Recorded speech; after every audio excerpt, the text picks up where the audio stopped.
Alumni Stadium in Chestnut Hill, Massachusetts, where we start the final third of college football's regular season with two teams poised to become bowl eligible and possibly re-enter the nation's top 25. It's the Fighting Irish of Notre Dame against the Eagles of Boston College, who have won the last 5 between these traditional rivals.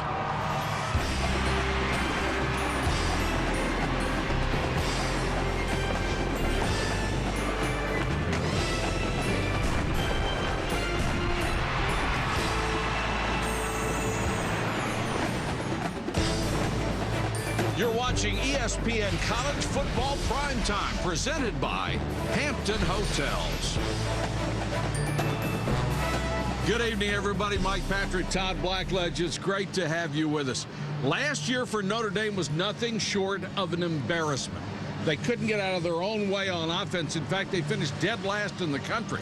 Boy, Todd, what a difference a year makes. Absolutely. They are so much better this year than we saw them last year. And I think 3 things you can point to that show their improvement offensively. Their offensive line, a year older, much better, doing a better job of protecting the quarterback, most notably. And that quarterback, Jimmy Clausen, as a sophomore in his 2nd year as a starter, much more comfortable running the show, making plays. And outside, he's got a couple wide receivers that are big-time guys that can really stretch a defense. True freshman Michael Floyd, 6'3", very strong, very fast. And then Golden Tate, who is a converted running back, is a sophomore, really developing as a wide receiver. And these 2 wideouts have really made things easier for Jimmy Clausen, able to stretch the defense. This offense much better than they were a year ago. Boston College, like Notre Dame, is 5-3. They've been winning with defense. The offense at times has been pretty good, but there have been other times when they haven't been very good at all. Very unpredictable. They go as their quarterback goes. Chris Crane is a 5th-year senior, but a 1st-year starter, so there's been a lot of ups and downs. And quarterback coach and coordinator Steve Logan said the question I ask before every game, how fast can we drive the car? Well, we're going to take that a step further and say, what kind of car will Boston College offense be tonight? Will it be a Pinto up on blocks going nowhere? A Yugo that will get you where you want to go, but you're kind of embarrassed to be driving it? A Honda Accord that's efficient and smooth and takes care of business? Or could it be a flashy Lamborghini? Right before the game, Logan told me, I don't think we can get to be a Lamborghini. I'll be very happy if we're a Honda Accord tonight. All right, Todd.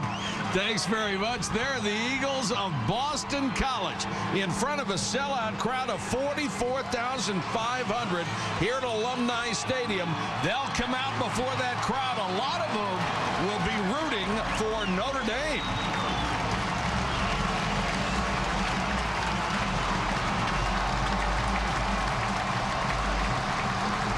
Kickoff from Boston is next.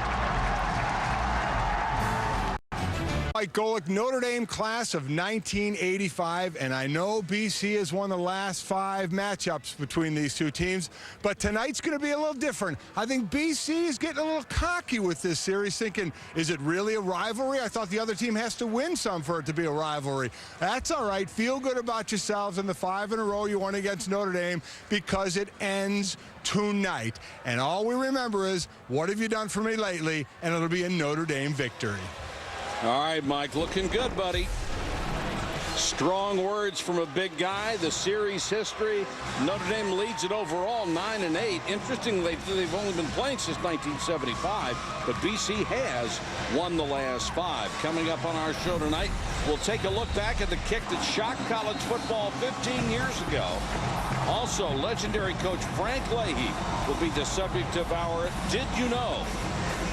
One of the great coaches of all time. And even in a cosmopolitan city like Boston, Todd gets messy with Taste of the Town. And you can catch that at the end of the 1st quarter. Before we kick it off, here's our partner, Holly Rowe. Holly. Well, after the longest game in school history last week, a 4-overtime heartbreaking loss for Notre Dame, a big question mark for them is, will they have energy and legs coming out here tonight? Starting before the game in pregame warm-ups, their starting inside linebacker, Brian Smith, may have given us the answer. He was barking at everybody. He was over in the face of the Boston College players, yelling things like, I hope you don't play as soft as you look. Things change tonight. It is over. Things are going to end now. Guys, he was barking it up, even with his own teammates running into the locker room. And I noticed as Notre Dame lined up to run out onto the field, guess who was the first player in line barking again? Brian Smith. If the team can feed off the rest of his energy, that 4 overtime game may be a distant memory. Well, we'll have to see if his bite's as good as his bark, because bite is what's going to win the football game here, not bark. I like that. I'll tell you one thing about Boston College. They are not flashy, but they are well coached, and they are tough and physical. And if you beat them, you've got to earn it, and you've got to be more physical than they are. Quigley to kick. Golden Tate 23 and Barry Gallup Jr. 21 are deep. Tate with outstanding speed across the 20. Makes a nice move, takes it up to the 27-yard line. This year, Notre Dame quarterback Jimmy Clausen has had a chance to show why he was so highly recruited in the first place. Because the people around him are much better. His improvement has been magnified even beyond what he is doing better. I thought it was really interesting what Charlie Weiss told us about. He said last year he was just running plays. He was just going play to play. Now he's running the team. Now he's running the offense. Tremendous development in Jimmy Clausen from year 1 to year 2. They've got 4 wide receivers, 3 stacked at the top of your screen, and they'll go with a little bubble screen out there and get it to Golden Tate, who's averaging 18.3 yards per reception. He and Floyd, very dangerous wide receivers for this club. You can check out both starting lineups at the top of your screen over the scoreboard. One of the other things that Charlie did with this offense is they went to the no huddle. It's not a hurry up. But ever since the Michigan State game, they went to this no-huddle approach. It just kind of cleans the picture up for Jimmy Clausen, helps him to read the defense and make calls at the line of scrimmage much easier. Boston College comes with the blitz. Floyd up to the 45-yard line, and Clausen is down. And Robert Francois hit him late. Oh, no, check it. It's a chop block against Notre Dame. I was amazed that Clausen got this ball out because the pressure hit him right as he was making the throw, and he still was able to get the completion. And he got up awful slow at the end of this. They brought pressure. Both inside linebackers came. Hard to see the chop block right there, but watch the throw by Clausen under duress. The center is going to get knocked right back into him, and he's still able to make the throw. Frank Spaziani dialed up the blitz, and that'll push him all the way back to the 16-yard line. Duval Camara, number 18, is the starting wide receiver for Notre Dame tonight because David Grimes is still recovering from a foot injury. Camara is in the slot. Allen, the running back, goes in motion. Empty backfield again. Clausen under pressure. Throws short for a completion again to Floyd. Floyd came into this game leading the club with 41 grabs. Ron Grace, the defensive tackle, dropped back and made the stop. Yeah, and this was a new look from Frank Spaziani's defense. They dropped both of their defensive tackles out. They really confused Jimmy Clausen on that particular throw. Jimmy Clausen expecting a 4-man rush. It was really only a 2-man rush. 9 guys dropped into coverage. Nowhere to go with the football. 3rd and 18 for Notre Dame. Last year, they would have had no chance at all to make a 3rd and 18. Movement up front. And 77, Mike Turkovich, the starting left tackle, got an early start. That'll make it 3rd and 23. There's Charlie Weiss now in his 4th year, formerly the offensive coordinator for the New England Patriots. He has given up the play calling duties this year. And Mike Haywood more of an offensive coordinator than he has ever been. And Charlie has become more of the head coach on both sides of the ball.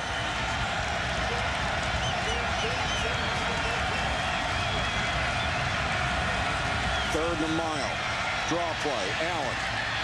Got a lot of quickness, but it didn't help him this time. And once again, it's Francois, the weak side linebacker, who's starting for Brian Toll, who's been lost for the season with a broken leg. BC is very solid on defense. Jeff Jagosinski, 2nd year as the head coach at Boston College. Had a great season a year ago, then lost all of his skill players and has had to retool and still has a chance of the ACC title. He's done a heck of a job. Moss to punt to Gunnell. Gunnell Notre 40-yard line. Poor kick, end over end. Moss comes up, saves a lot of yardage by making the catch down to 44. Only a 30-yard punt, and Gunnell with a 2-yard return. That's Chris Crane. He has been up and down in his only season as the starter for the Eagles.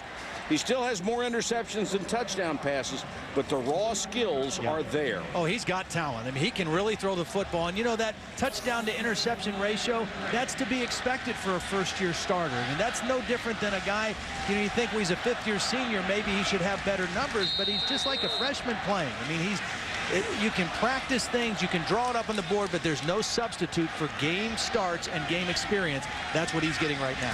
He's a fifth-year senior with no experience whatsoever. Josh Hayden, the running back. Hayden is a freshman. The guy behind him, Montel Harris, is a freshman.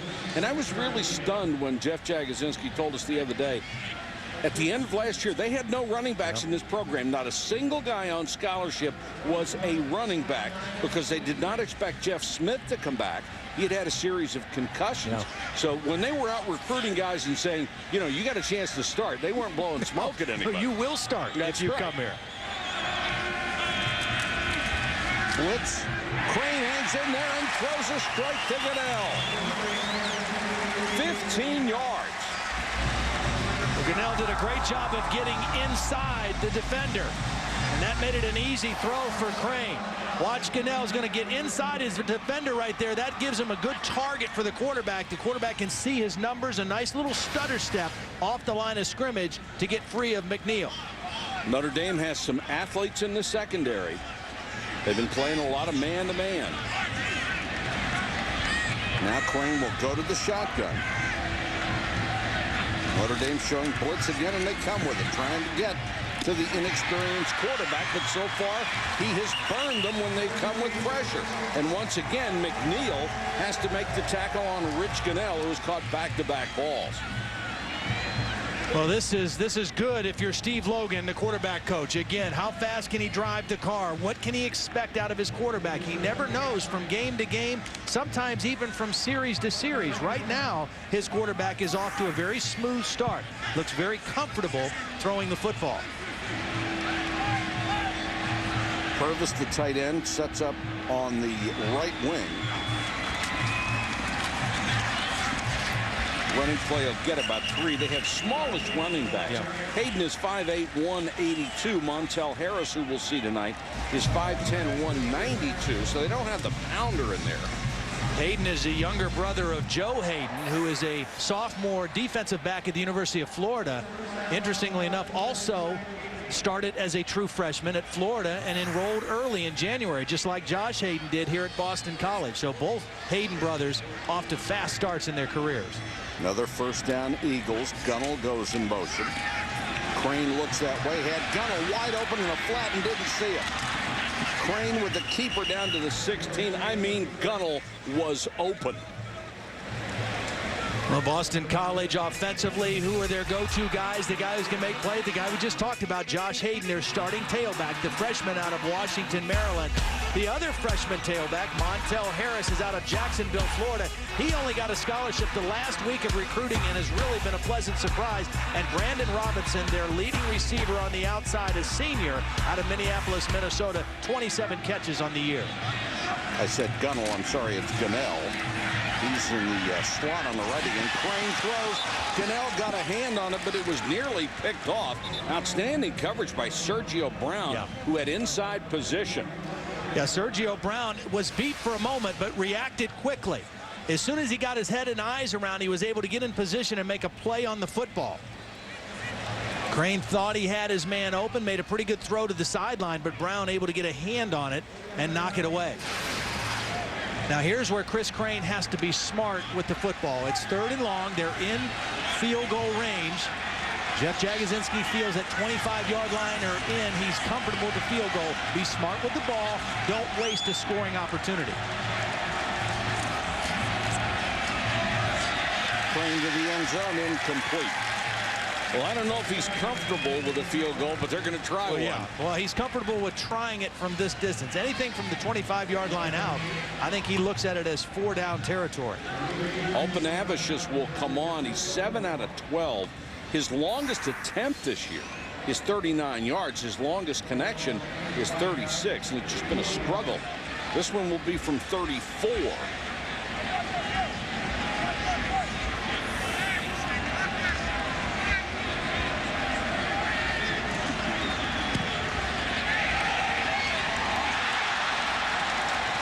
Hit the left upright, didn't it? I don't think comfortable is the right word anymore. The kicking game can kill you, and right now it really hurt Boston College early.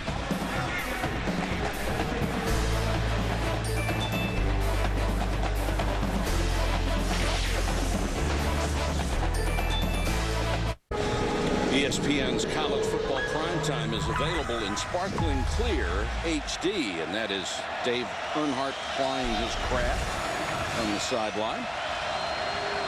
Notre Dame takes over at its 20 after the missed field goal try. Armando Allen, the single setback, and he has played very well this year so far.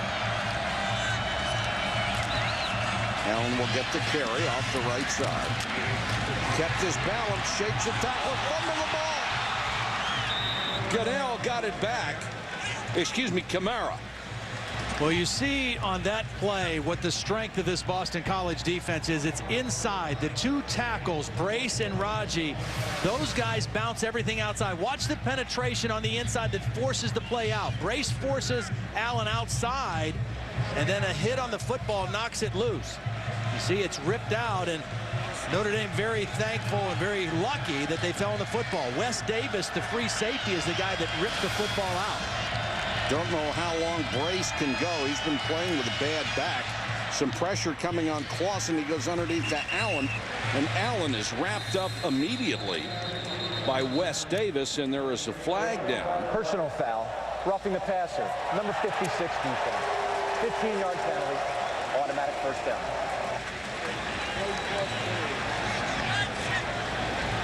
Big East referee John McDade. Here's the end of the play. Yeah, there it is. I think that's Ramella, number 86. I think he called 56, but he meant 86. Wasn't much, but it was enough. Yeah, ball was clearly gone. No need for that. Yeah, what's the point? Yeah. You just cost your team 15 yards. It would have been 3rd and long. Instead, it's a first down.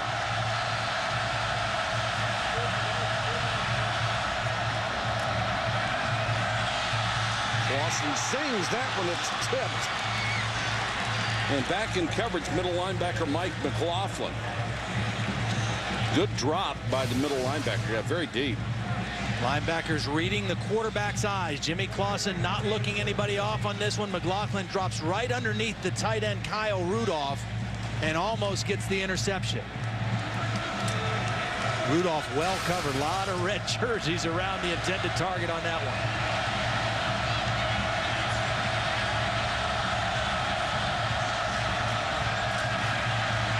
Clausen with a hitch and throws it away. Frank Spaziani said the other day, you know, when they come in here, they'll know what our tendencies are. There's a very smart pro-style offense. He says, I may have to break a few tendencies of my own. And already he has, and I think it's very smart because not only is it a pro-style approach on the other side, but John Tenuta, who is one of the defensive assistants now at Notre Dame, was Spaziani's graduate assistant at Virginia in the early 80s. They're good friends. They know each other's style. And John Tenuta, who was at Georgia Tech last year, was able to really help prep the Notre Dame offensive coaches about Spaziani's tendencies. I like to watch both of those guys coach. Pressure coming on Clausen. They block it pretty well. Clausen unloads too far for Golden Tate. He was covered very, very well. Donnie Fletcher, the freshman out of Cleveland, Ohio, a great skill player, had excellent coverage. And here's Holly Rowe. Holly. Well, actually, there was a big hockey game last night, Notre Dame at BC. So Frank Spaziani, the defensive coordinator for Boston College, he took a guess. It was John Tenuta, the defensive coordinator for Notre Dame. He said, you know, once he was the student, now he's the master. John Tenuta said, hey, he's one of my best friends in coaching. They know each other very well. All right, Holly, most will punt. Goodell is deep. Fair catch at the 17-yard line. 41-yard kick. His first was only 30. This one is better and no return. 0-0, first quarter.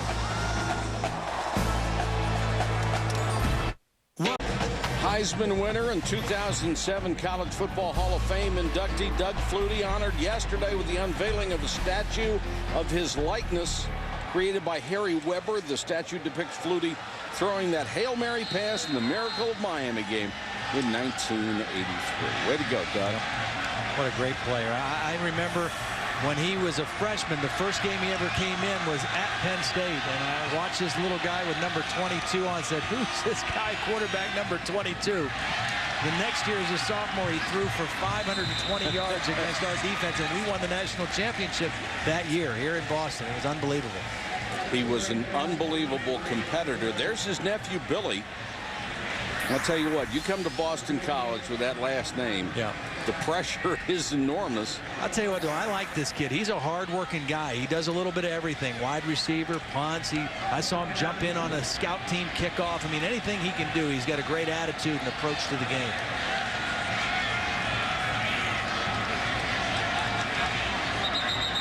Crane in the shotgun. They'll blow this play dead.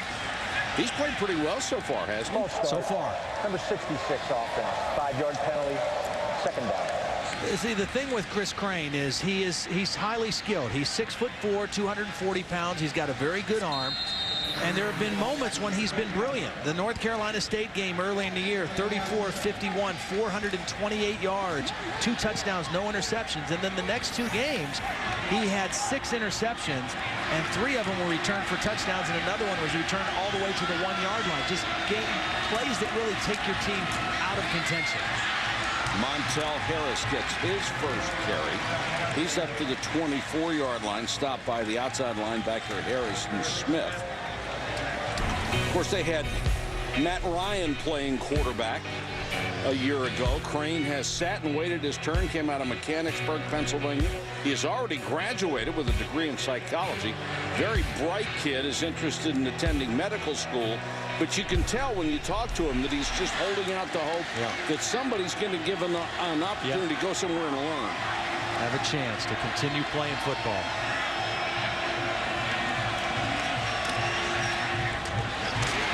Ganell makes this catch very near the sticks. You get the feeling if the NFL Europe was still in action, it might be the perfect place for a kid like Crane. Yeah, he's a project. I mean, he's got skills. And Steve Logan said, I really believe that if I had one more year with him, he'd be a very good player. Unfortunately, this is all they've got. And you've got to hope that now in game 9 for the rest of the year, because they've got 3 big ACC games after this, you got to hope that for the last 4 games, and hopefully a 5th, he plays like a second-year guy, that he's done being a first-year starter, and he becomes a second-year starter starting tonight. There's Billy Flutie in the slot. It is the first down for the Eagles. Running play, but pick up about 6 with Montel Harris, who's averaged nearly 6 yards a carry this year. Let's check in with Reese Davis. Reese. All right, Mike, Taco Bell studio update, and back to Lubbock we go. Texas Tech, Oklahoma State. Pokes are on the board. Kendall Hunter powering his way through the Red Raider defense. 7-0 the game on ABC. There will be plenty of scoring in that affair. On ESPN2, Tebow just scored 14-0 Florida over Vanderbilt. SC has an early field goal against Cal. All right, Reese, thanks very much. 2nd and 5 here. First down and more. Montel Harris out of Jacksonville, Florida, picks up 13 yards. David Bruton, the best player on defense for Notre Dame, had to make the stop. And after beating number 1, it hasn't been easy. Boston College did it in '93 when they knocked off Notre Dame, lost to West Virginia. Michigan State beat Michigan, lost to Illinois. Oklahoma over Nebraska, then they did win the next week, but Notre Dame lost. Wisconsin lost after being in this situation. Very tough to get right back up after a huge win over a number 1 team. Crane on the run, throws incomplete. They want a flag. They're not going to get it. Well, it was a good play by McNeil, but I think he did get away with one. He got the ball with his right hand, but I thought his left arm was draped all over the intended receiver, Ganell. It was kind of a dangerous pass by Crane, throwing back across his body to the middle, but watch and see if the left arm is not on the receiver before the hit. Sure was. He got the ball with his right hand, but I thought there was contact with the left arm before the deflection. Justin Jarvis, the intended receiver. Boston College moving the ball reasonably well so far.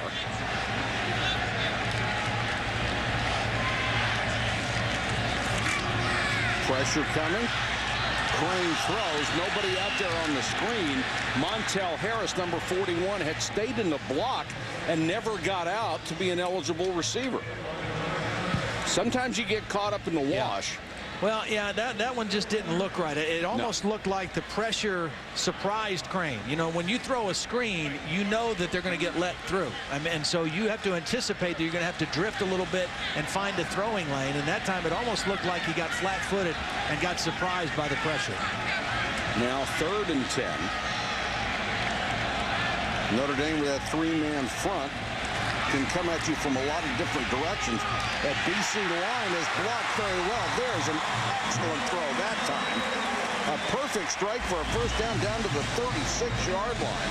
The catch made by Brandon Robinson, who is their leading receiver, only with 27 catches on the year. Yeah, here's Robinson. He's just going to run a deep in. It's man coverage. 5-man rush for Notre Dame. It's man coverage with a free safety helping in the middle. And Robinson beat his man, and a nice throw by Chris Crane for the first down. Looks like Boston College has been very well prepared for what Notre Dame is going to bring against them on pass pressure.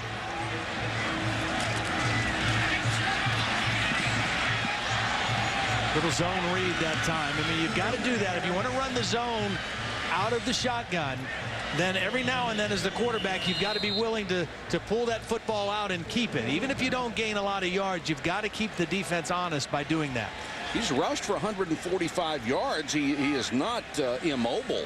No, and he also has the most rushing touchdowns of anybody on the team. He has 7.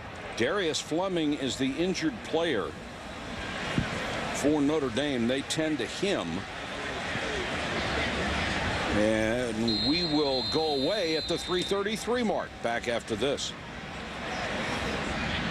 Now, get your weekly dose of NFL news and analysis tomorrow, first at 11 a.m. Chris Berman hosts Sunday NFL Countdown, presented by IBM. Then at 7 Eastern, Chris and John Saunders deliver the day's highlights and scores on SportsCenter. That's Sunday NFL Countdown, presented by IBM at 11. SportsCenter presented by Bud Light at 7 p.m. tomorrow on ESPN. That's Darius Fleming, who was able to walk off under his own power. Boston College driving against Notre Dame. They have gone inside the Irish 35, and this will be the 10th play of this drive.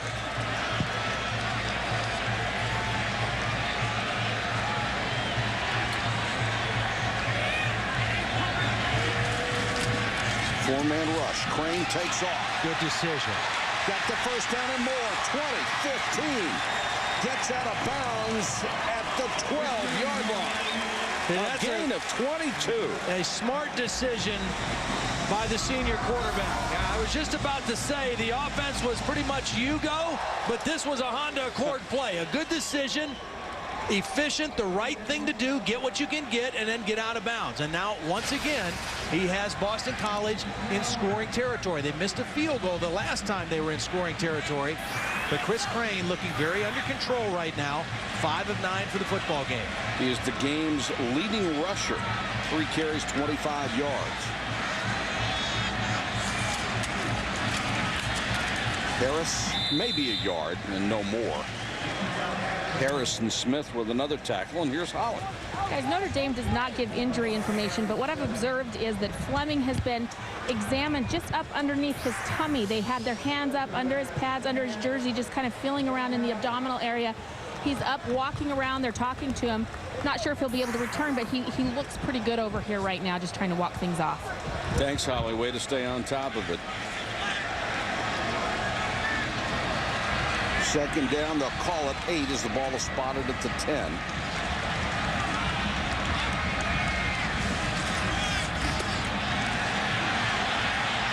Crane throws for the end zone and into a big crowd and incomplete. Goodell was the closest player to it.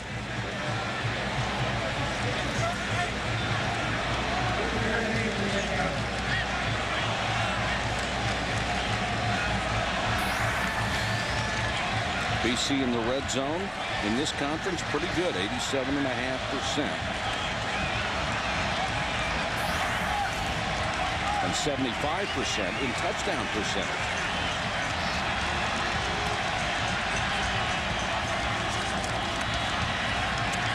Crane with good time to the back of the end zone, incomplete.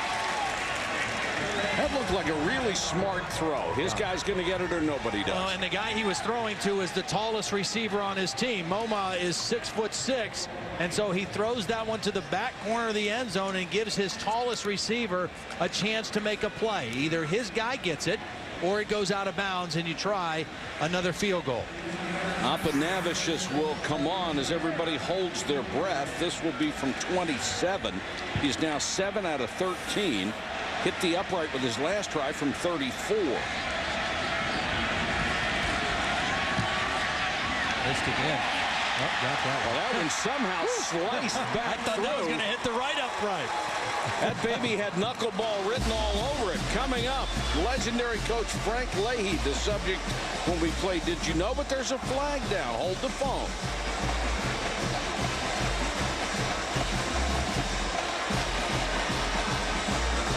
This is a Big East officiating crew, not an ACC crew. Big East. Running into the kicker. Defense. Penalties decline. Field goal is good. It was 4th and 8, so it would not have given them the first down. There's Frank Leahy, one of the great coaches of all time, the subject of our Did You Know when we come back.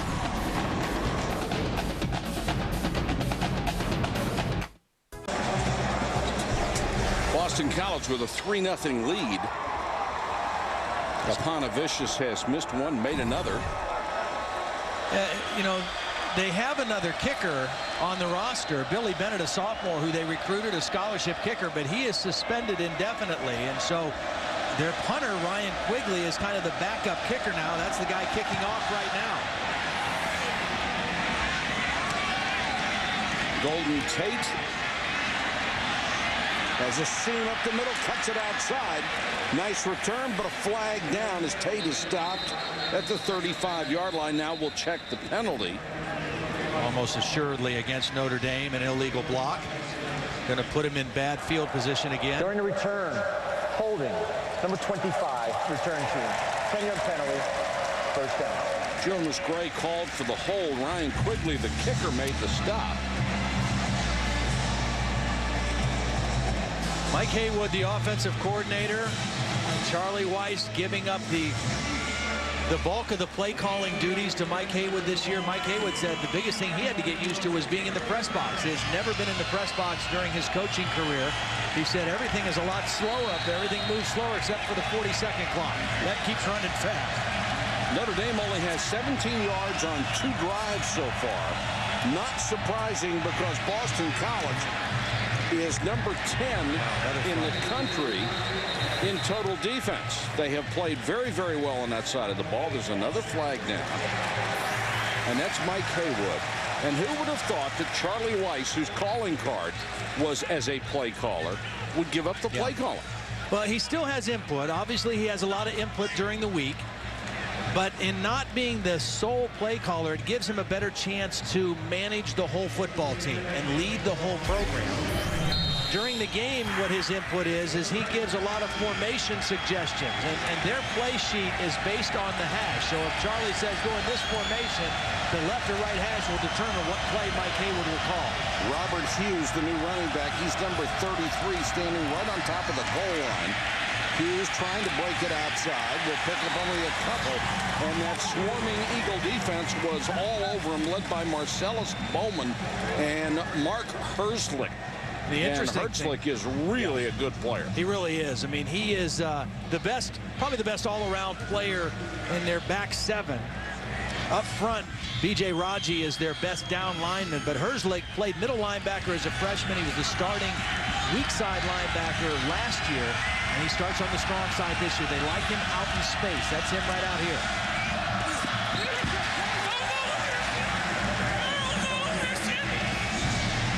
Incomplete, intended for Golden Tate. Another 3rd and long right now for Notre Dame. This plays right into the hands of Frank Spaziani. He's shown some different looks. He's brought pressure. He's dropped 8 or 9. 3rd and long. We'll see what he has dialed up for Jimmy Clausen on this play. Missed his last 4.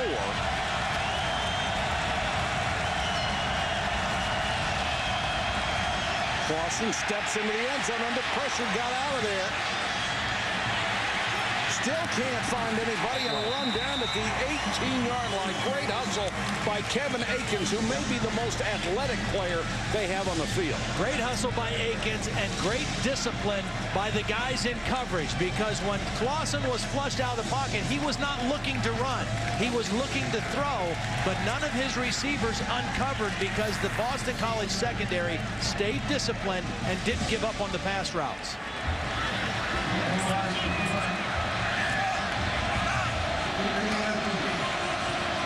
Most to punt to Gunnell.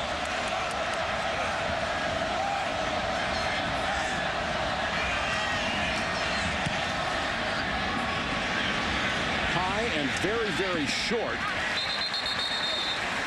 And most of this game being played in Notre Dame territory. 28-yard punt. Let's play Did You Know? Frank Leahy at Boston College in 1939 and 1940, won the 1940 national championship, and then went to Notre Dame, where he became a legend. And these teams are playing for the Frank Leahy Memorial Bowl. The break in his career there was when he went into the Navy during World War II. Because most people involved in sports, well, you can't see the bowl, can you? It's in the box. They're not playing for that box. The bowl's in the box. Crane incomplete. That was intended as the first quarter comes to an end. That was intended for MoMA. Coming up, even in a cosmopolitan city like Boston, Todd gets messy. Does he ever? With Taste of the Town. In 90 seconds, find out what's on the menu. Ready to start the second quarter. 3-0 BC. Now it's time for Todd's Taste of the Town, brought to you by Chase. Here in Boston, I found a quaint family-owned Italian restaurant that looks and smells like you're walking into your grandmother's kitchen. It's called Camella's, and it was started in 1988 by Gene and Tom Camella. Now, Gene played football at BC in the late 60s, and he had 3 football-playing sons, and his 2 youngest, Matt and JP, now run the family business. The coolest thing on the menu to me is what's known as the messes. It was an idea Gene had as a way to limit wasted food. It starts with a secret family recipe base of various pastas, marinara sauce, and cheese, and then you decide what to add on top according to one of the 34 variations on the menu. This is the Mother K's. It adds sausage, veal, and meatball. Lord, bless this mess.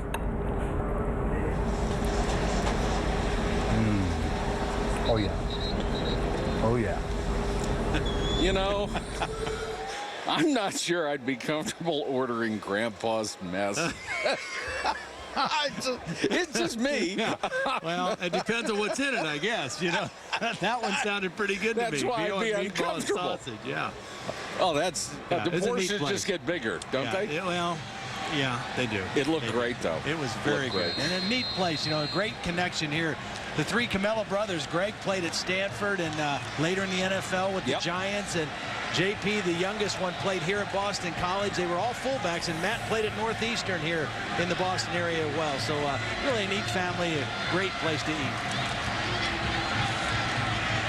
Back in there is Hayden, and he keeps driving. Hayden down to about the 41.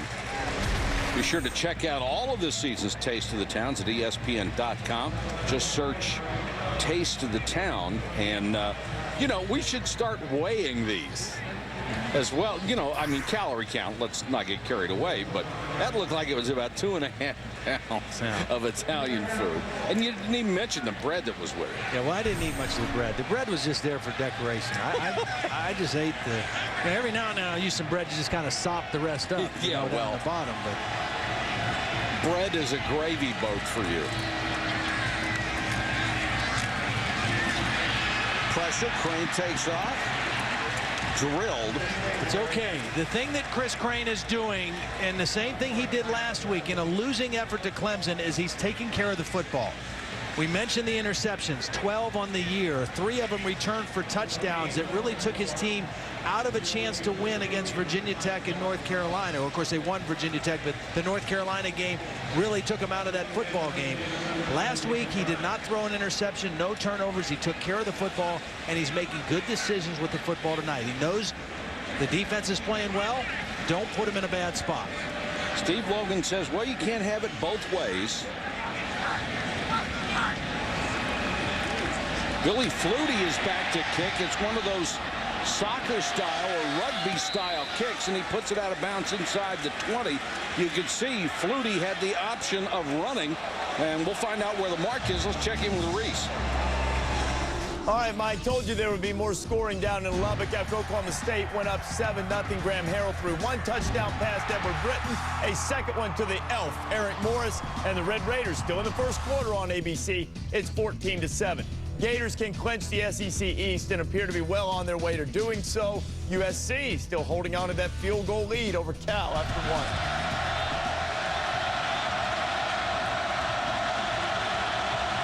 Notre Dame going with 2 backs. They've been 1 back in the shotgun up until now, trying to get something going on offense. James Aldridge on the toss. Somehow got past big Ron Bryce, and that's not easy. It takes up a lot of room. Notre Dame, Charlie Weiss saying, you know what, we've got to get some momentum, so let's go 2 backs and let's put our big tailback in, James Aldridge. And Notre Dame has 3 backs, and they all see time. Armando Allen is the starter. He's more the shifty guy. Robert Hughes and James Aldridge are the bigger, more powerful backs, and Aldridge over the last couple weeks has really run the ball well.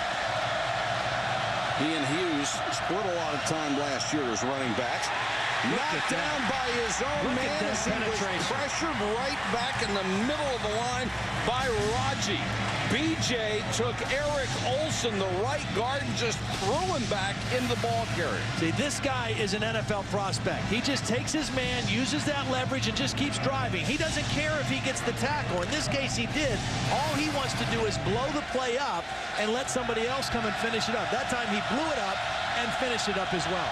That was an awesome display of power.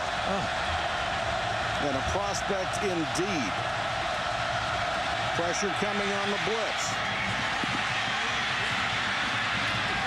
Out to the 25. It's still going to be a couple of yards short of the first down. Asaph Schwab with his first reception of the season. They'll still have to punt it away, and here's Holly. Well, guys, speaking of that big defensive tackle, B.J. Raji, he actually had to sit out last year because of a quick academic issue. He thought he needed 2 classes, and he really needed 3. But he said he made up the best of his time. He said, instead of sitting around pouting, I decided to be a contributing member of this team. He did it by playing on the defensive scout team. But, guys, he was so good, they kept telling him to quit playing. He was blowing up the offense. They had to take him off the scout team. Yeah, it's hard to imagine he'd have been on the scout team at all. Gunnell up the middle. And again, into Notre Dame territory, Boston College has to take advantage of this field position. You can't do this the entire game and just come away with 1 field goal. That's absolutely right, Mike. And Most has really hurt Notre Dame tonight with his kicking. The punts have been low. They've been short. And so, I mean, if you're going to kick them short, you better kick them high and let your coverage get down there. These kicks have been low and short. And you're right, Boston College with outstanding field position, but you can't just keep a 3-0 lead with this kind of edge in field position and hope to win a football game. Yeah, there's only 2 things you want out of a punt, and he's not giving them either. Yeah. So they'll start this time from the 43-yard line. Harris is the running back. He'll get the carry, steps over 1 man, got the first down to the 32-yard line. Montel Harris out of Jacksonville, Florida, finally stopped by Bruton. Well, Notre Dame came with some pressure from the outside, and it was an inside run. It looked like they might get to the backfield, but Harris does a nice job of staying inside. If he tried to bounce that out, he would have run right into the blitzing Sergio Brown. He stayed inside, found a little crease in there, and turned in a nice gain for a first down.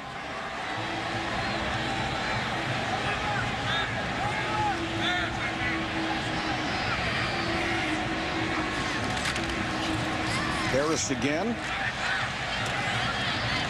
Gets as much out of it as he could, only about 2 yards to the 30. One of the inside linebackers, Brian Smith, one of the top tacklers on this team, made the stop. See, this is another play where Chris Crane has to put this in his memory bank, and he's got to watch this guy. As they run the zone here, he's got to see if this guy is cheating and just chasing the play. Eventually, the quarterback's got to keep the ball. See, nobody's paying attention to Chris Crane right now. Everybody's focusing on the back. He's just got to kind of file that away and realize at some point, I may need to pull that football out and keep it.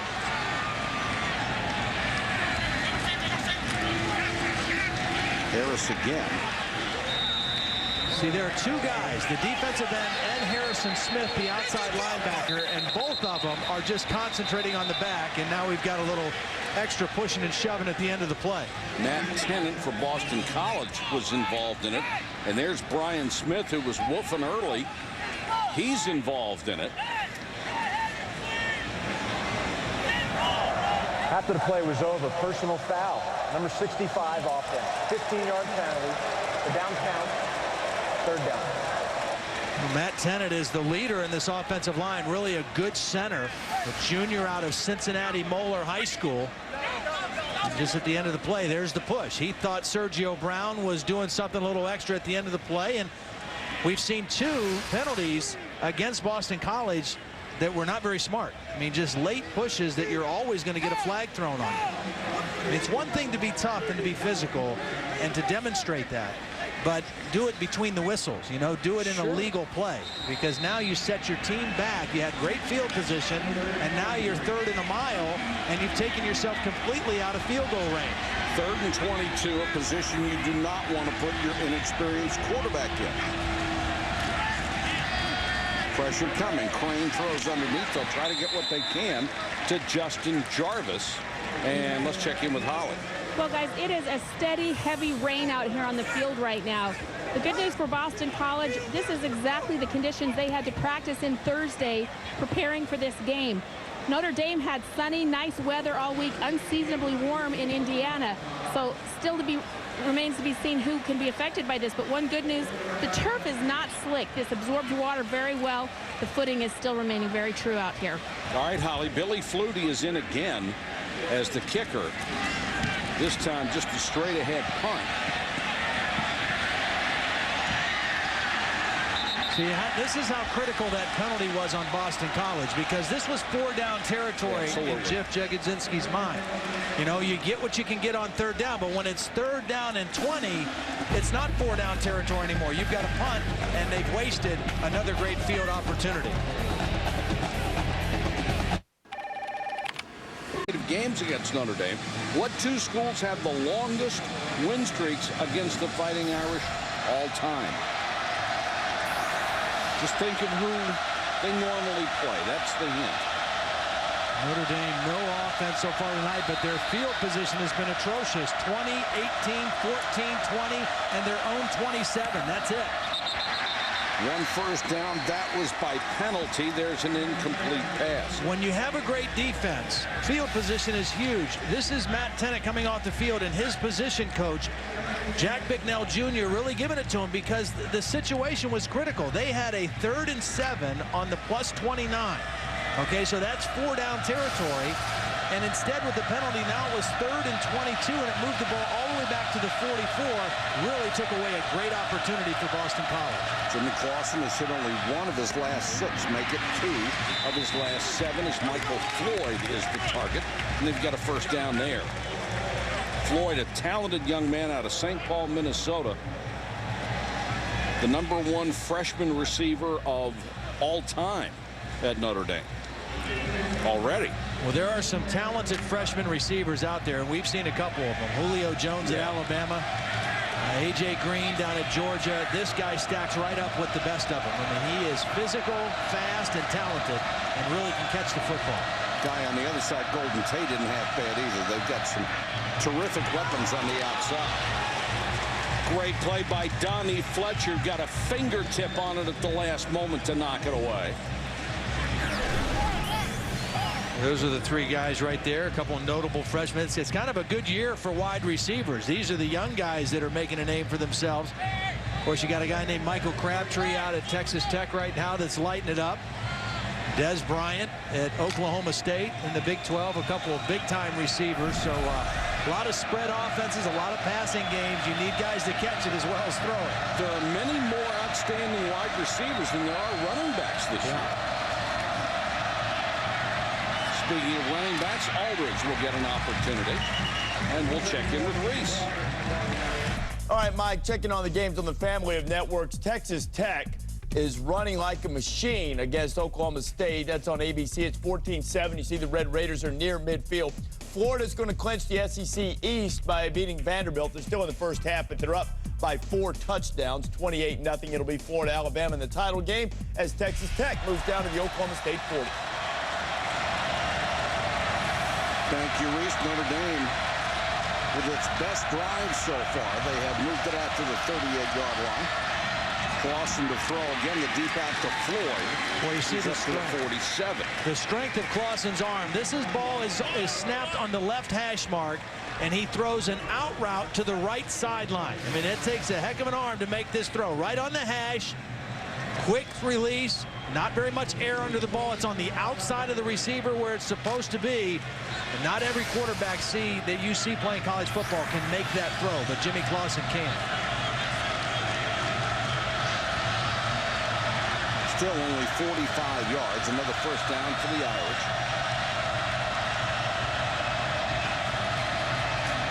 This time they'll give it to the fullback, Schwab. Picks up a couple. Let's check in with Holland. Well, speaking of Jimmy Clausen's arm strength, we asked him this week what he thinks he's improved on this season. He said, it is my strength. He said, before last year, I had the elbow surgery. I had the bone spurs that had bothered me even back into high school. He said, I never had a chance to get in the weight room my freshman year. I was too skinny, so he's gained weight. He's gotten in the weight room, and he says, overall, that's my biggest improvement. I'm just bigger, faster, stronger. And certainly has become the leader of this ball club. Charlie Weiss says everybody looks to Clausen. You can see why. Aldridge breaks an arm tackle, gets to midfield, and then is swarmed under. Well, he almost had to get in the weight room as a matter of survival also. Oh, yeah. I mean, because this team last year, we talked about the offensive improvement. One of the main areas, this team allowed an NCAA record 58 sacks a year ago. 58 quarterback sacks. Coming into tonight's game, after 8 ball games, only 12. So a dramatic improvement in their protection of the quarterback. Now, that's not all the line. Part of that is the quarterback knowing how to hold on to the ball, when to get rid of it, but 58 sacks is a lot of sacks. This is the first time Notre Dame has been in Boston College territory. They made it by about a foot, and Clausen overthrows and is intercepted. Paul Anderson, 40, he could go. Needs one block, and he got it. Touchdown.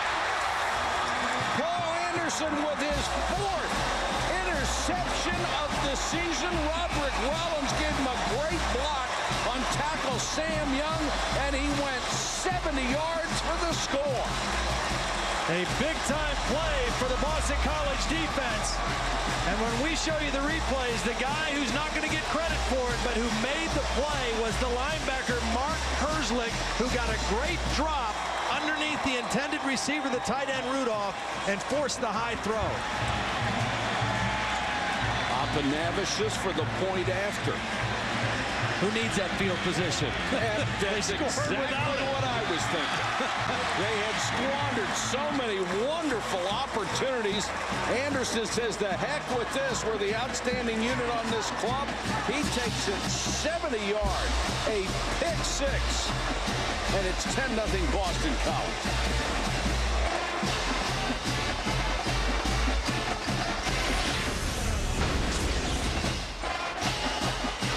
Some of the images of tonight's game were in Chestnut Hill, Boston suburb.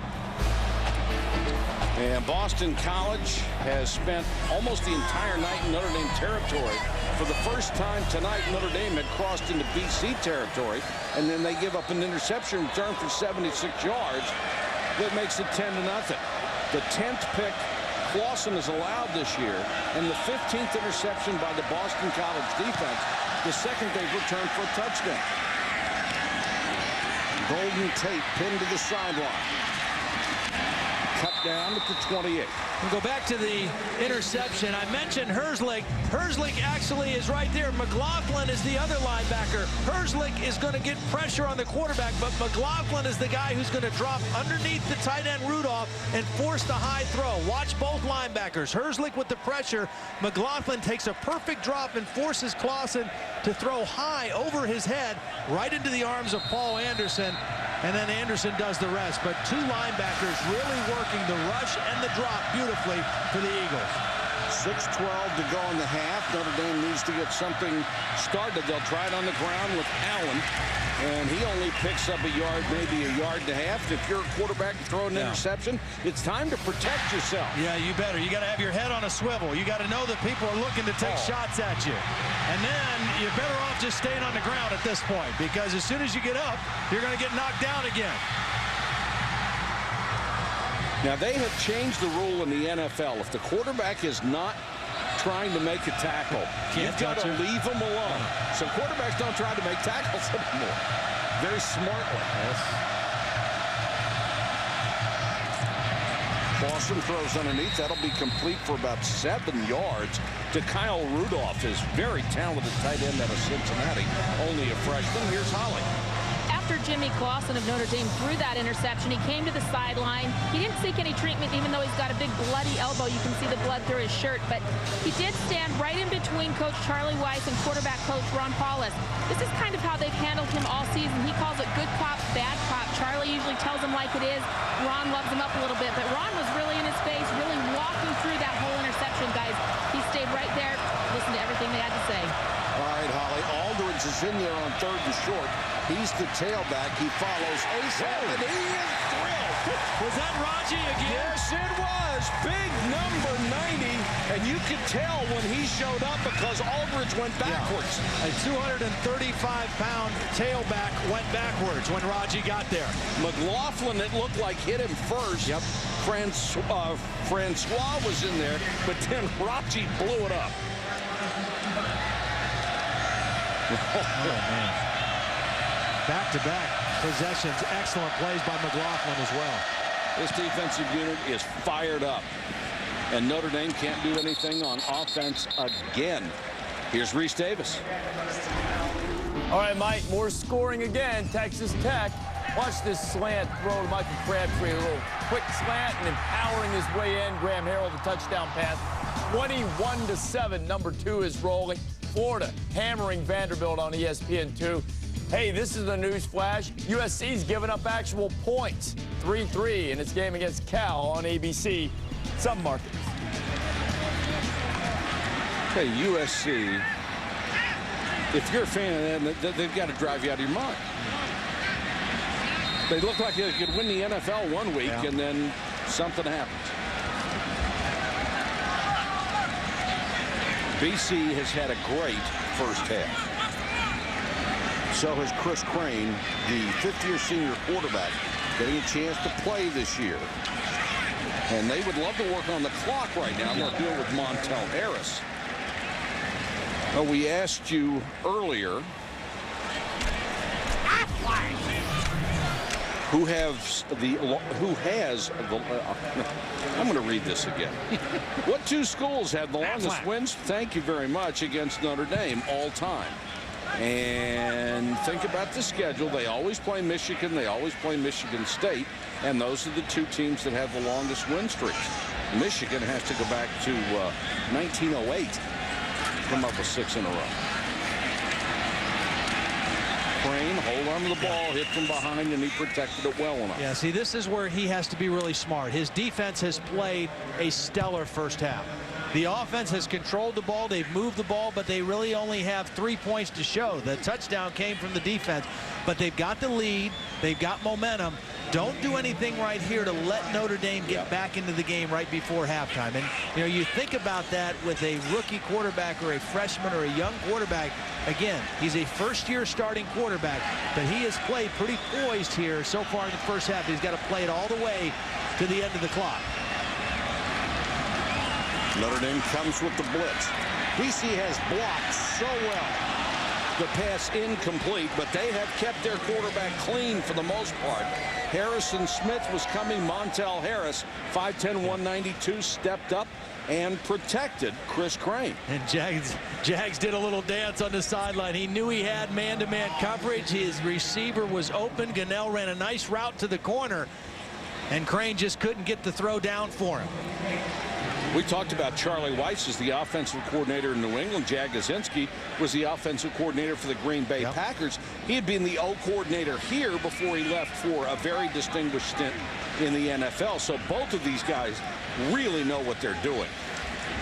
Quigley on to punt instead of Flutie. Golden Tate is deep, a really good kick.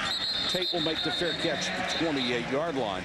45-yard punt, 2:39 to go first half. BC by 10. To right the 49ers ship and do something else probably as he leads San Francisco against Kurt Warner, Larry Fitzgerald, and the high-powered offense of the Arizona Cardinals. Monday Night Football on ESPN at 8:30 Eastern. Coverage starts at 7 Eastern with Monday Night Countdown delivered by UPS. Be the first coach in NFL history to be wearing 2 belts.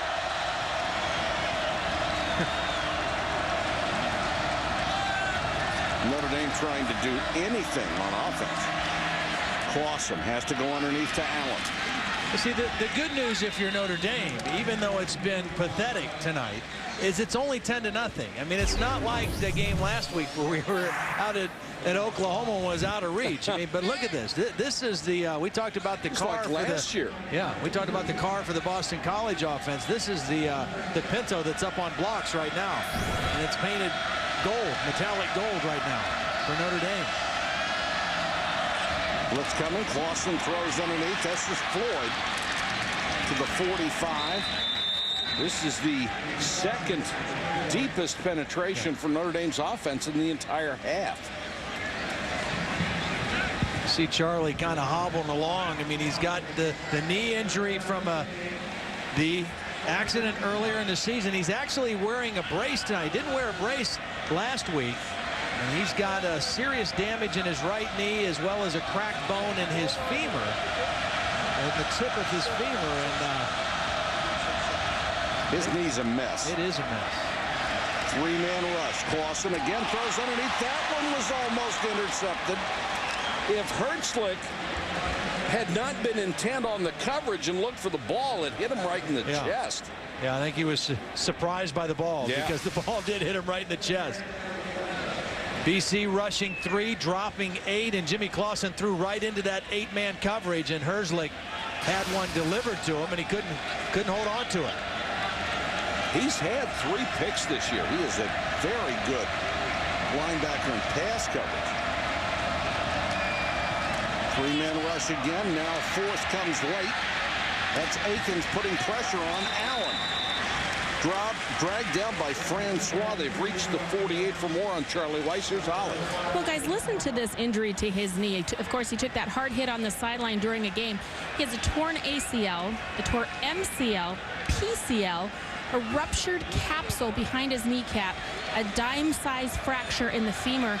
Guys, his team surgeons can't even operate on him because it's such catastrophic damage. He'll have to go to a trauma specialist who would specialize in someone who's been in a car accident and really shattered it. Holly, Ruben Mendoza and Rick Perry are the 2 guys on either side of him. They are his bodyguards. So they throw underneath, completed the first down for 41. If he gets hit, they get fired. Let's check in with Reese. All right, Mike, coming up on the Pontiac Performance Halftime Report, top 3 teams in the BCS, all with big-time struggles on their hands. One survived, one didn't, one still in doubt. We'll show you how Alabama suffered in overtime and came out on top. Penn State had its heart broken. We'll see where Texas Tech is coming up in a bit. The Ides of March may have been the death of Julius Caesar. November has been the death of top-ranked college football teams for the last 2 years. Clausen throws high and wide to Michael Floyd.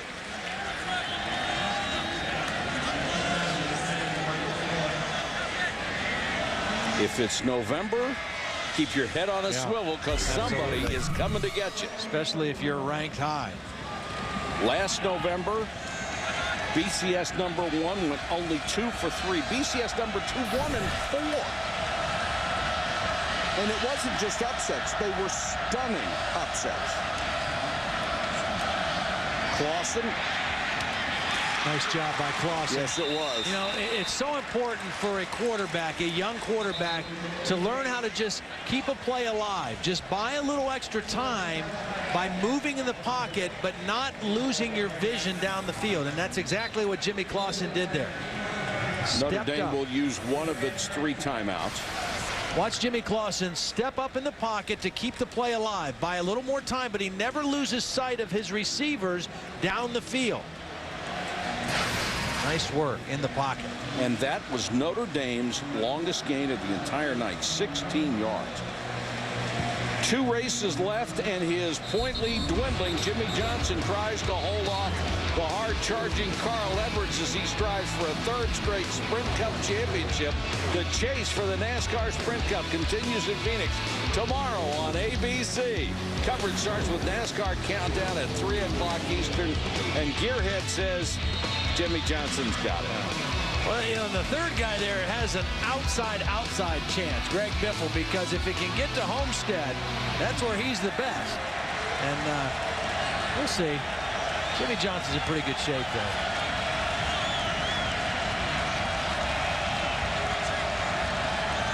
.37 seconds to go in the half. Clausen steps up, flag down. This one's going to come back.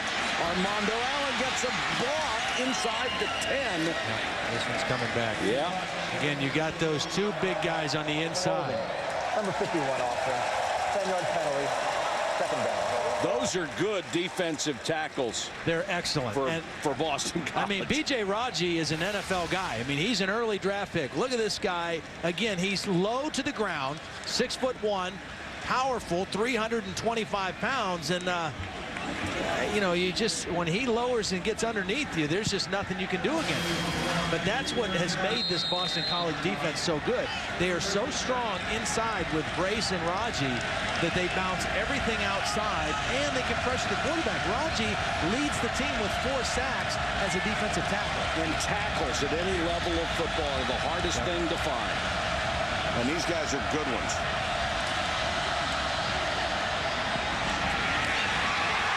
Intercepted at the 21-yard line, picked by Roderick Rollins.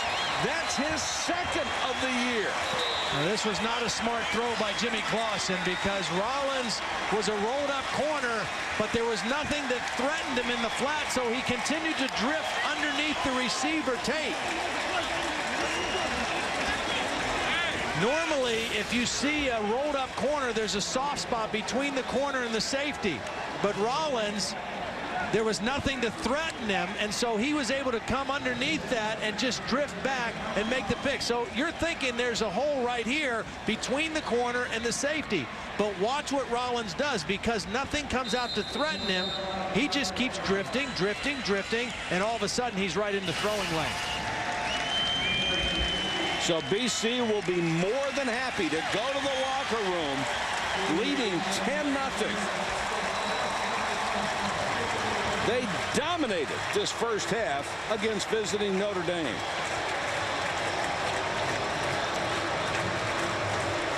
Let's go down to Holly Rowe. Coach, you'd finally found something getting going on offense there, but what's continuing to happen with those interceptions? Well, I mean, on that one right there, he thought that he could get the ball. The guy was bailing on Golden right there, so he thought that he'd get the ball over the top. Obviously, was wrong on that one. And in the early one to Kyle, it was cover 2. He had, you had him open. He just overthrew him on the pass. Thanks, Coach. Our halftime score, Boston College 10, Notre Dame nothing. Let's go to Reese Davis and the Pontiac Performance halftime report. All right, Mike, Boston College trying to make it 6 in a row against Notre Dame. Glad to have you with us. My Hall of Fame running mates here, as always, Lou Holtz and Mark May. In a day that has shaken up the BCS and threatened to totally turn it into upheaval, there's still one undefeated team left that has business to attend to down in Lubbock. Texas Tech, Oklahoma State. Graham Harrell puts a snap on the ground, and the Pokes recover quickly. And Kendall Hunter, who's, hey, at some point, Oklahoma State wins this game, you got to start talking Heisman with this guy, Mark. Absolutely. Coming into the game over 1,200 yards rushing to 11 rushing touchdowns. There's his 12. So you think Texas Tech might have a little bit of a hangover after the Texas victory last week? Not so much. Harrell, Edward Britton, check out this throw and catch, Coach. Well, this is...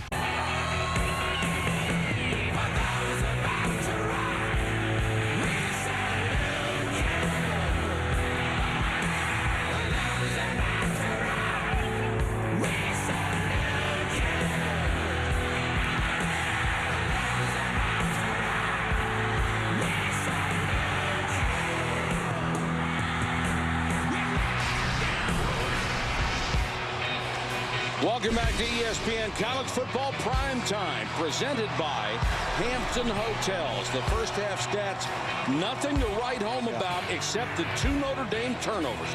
Those are the keys to this ball game. That and the missed field goal for BC, that would have made it 13-0 instead of 10. But the interception return was a huge play in that half. Those turnovers, clearly the difference in the first half between these two teams. Numbers everywhere else pretty similar.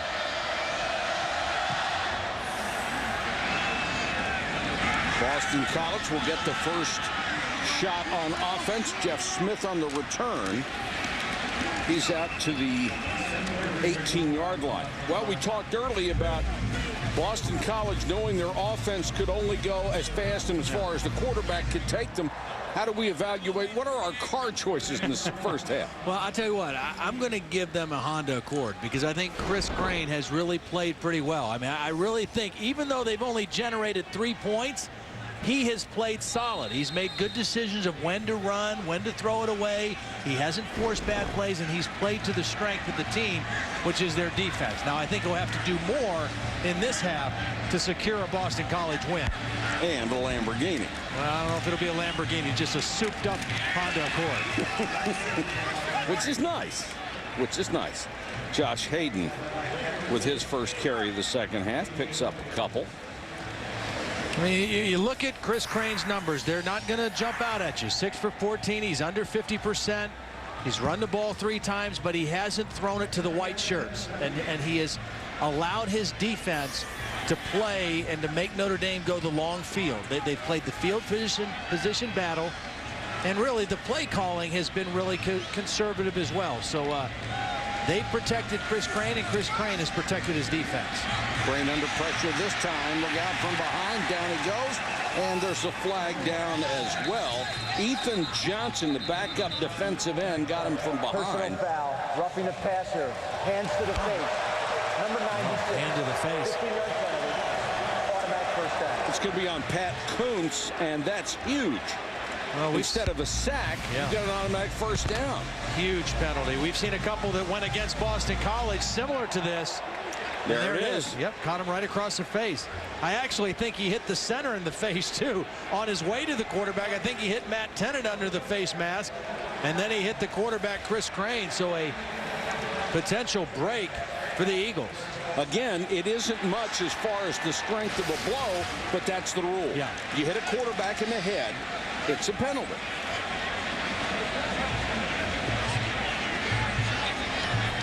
Now what do we got? We need an explanation because now they're saying it's 3rd and 12. They waved it off. How can they wave it off? I mean, I understand you can wave off the penalty, but he hit him in the head. Unless they're saying he was across the line of scrimmage and therefore he's not protected anymore, but it didn't look like he was. That's the only way that I can think of that they would wave off that. Blitz coming. What a throw. Incomplete. Brandon Robinson couldn't hold it, and boy, are you right. Crane, what a beautiful throw. 3rd down and long. They expected man coverage. They got it. One-on-one with his primary receiver, working against Rayshon McNeil, and it's a perfect throw. Out over the shoulder. Oh. And Brandon Robinson just not able to stay with it. He's tried to plead that the ground caused the ball to come out. But that was a perfect throw by Chris Crane. Quigley to punt. Well, this could be the best field position to start with that Notre Dame has had in the entire football game. Nice high floating punt. Loose ball, Boston College. He took his eye off it, Mike. He didn't know whether to call a fair catch or whether to try to return it. And at the last minute, he tried to get a glance at who was coming down and lost his focus on the football. Brad Newman will make the recovery. Golden Tate with a big mistake as a kick return. You see those eyes? The eyes did not look the ball all the way in. At the last minute, he tried to take a glance at who was coming, and the ball went right through his arms. And instead of great field position for Notre Dame, Boston College is back in the same place it has been all year. And now Tate's going to hear about it on the sideline. The third Notre Dame turnover. The other two were Jimmy Clausen interceptions. Montel Harris starts this series as the running back. Crane throws. That ball was bobbled, and they're going to say it's caught at the 41 by Gunnell. Looked like he juggled it just as he got to the sideline. Hard to tell from that angle. You've got to get 1 foot down with possession, and he's got it. Good call. The line judge was right there on top of the play.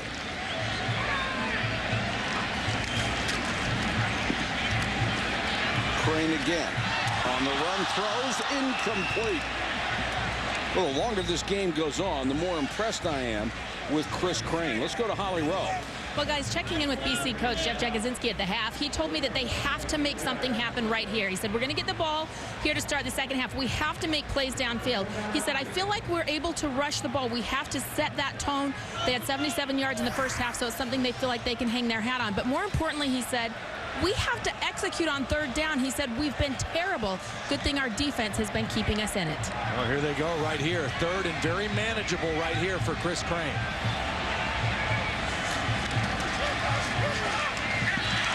Crane throws underneath and has another completion to Ryan Purvis. And Purvis will have a first down, upended by Kyle McCarthy, but not before he had first down yardage. Big target, 6'4", 260 pound, the senior.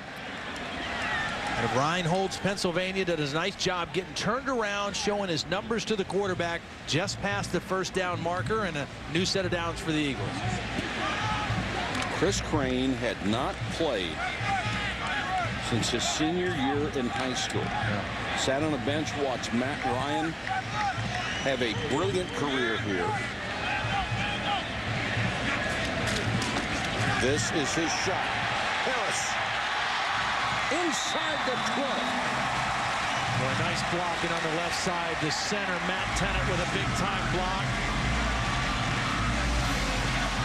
Watch the center, 65, get a block right here on the inside. Nice job.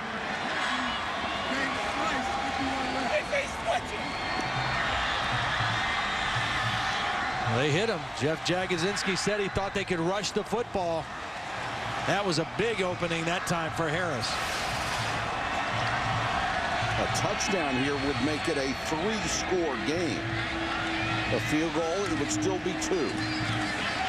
Here's the quarterback keeper. And Todd, you said earlier, they can't ignore him. And again, they gave him running room this time. Well, you just have to do it. It's not a called keeper by the quarterback. That's the quarterback has to make that decision on his own if he sees that inside or the outside guy collapse and don't respect the quarterback. A great decision again by Chris Crane. Maurice Richardson was the defensive end. He was chasing the running back the whole way, and nobody accounted for the quarterback, and Chris Crane did the right thing. First and goal, Eagles.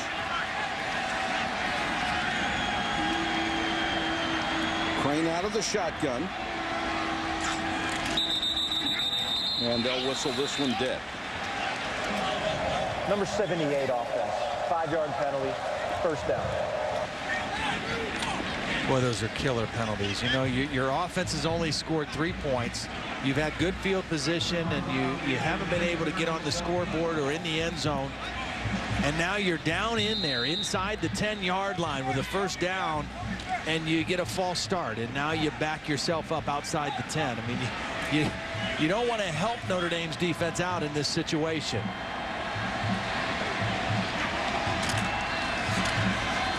Harris just tripped up as he got inside the 10. Maurice Richardson, number 53, saved what looked like it could have been a big gainer. Just had him around the ankles. I kind of like these two freshman backs. Montel Harris, we mentioned, went down to the end in recruiting. He was on his way to Duke, and at the last week of recruiting, Boston College offered him a scholarship. From Jacksonville, Florida, went to Trinity Christian High School down there, and again, Jagosinski told these two freshmen, you come here, you're going to start. And Josh Hayden and Montel Harris, two freshmen, the number 1 and 2 ball carriers. Crane, touchdown. Brandon Robinson, who dropped a bomb on a stop fade, beat Terrell Lambert. What a throw, what a catch. You practice this over and over. The way you rep it is you throw it to his back left shoulder, his back outside shoulder, and then the receiver stops and catches the football. Thrown in the right spot, run the correct way by the receiver. Nothing a defensive back can do in that situation. If the corner does not get his head around, if he's not looking for the football, you're right. He's got no chance.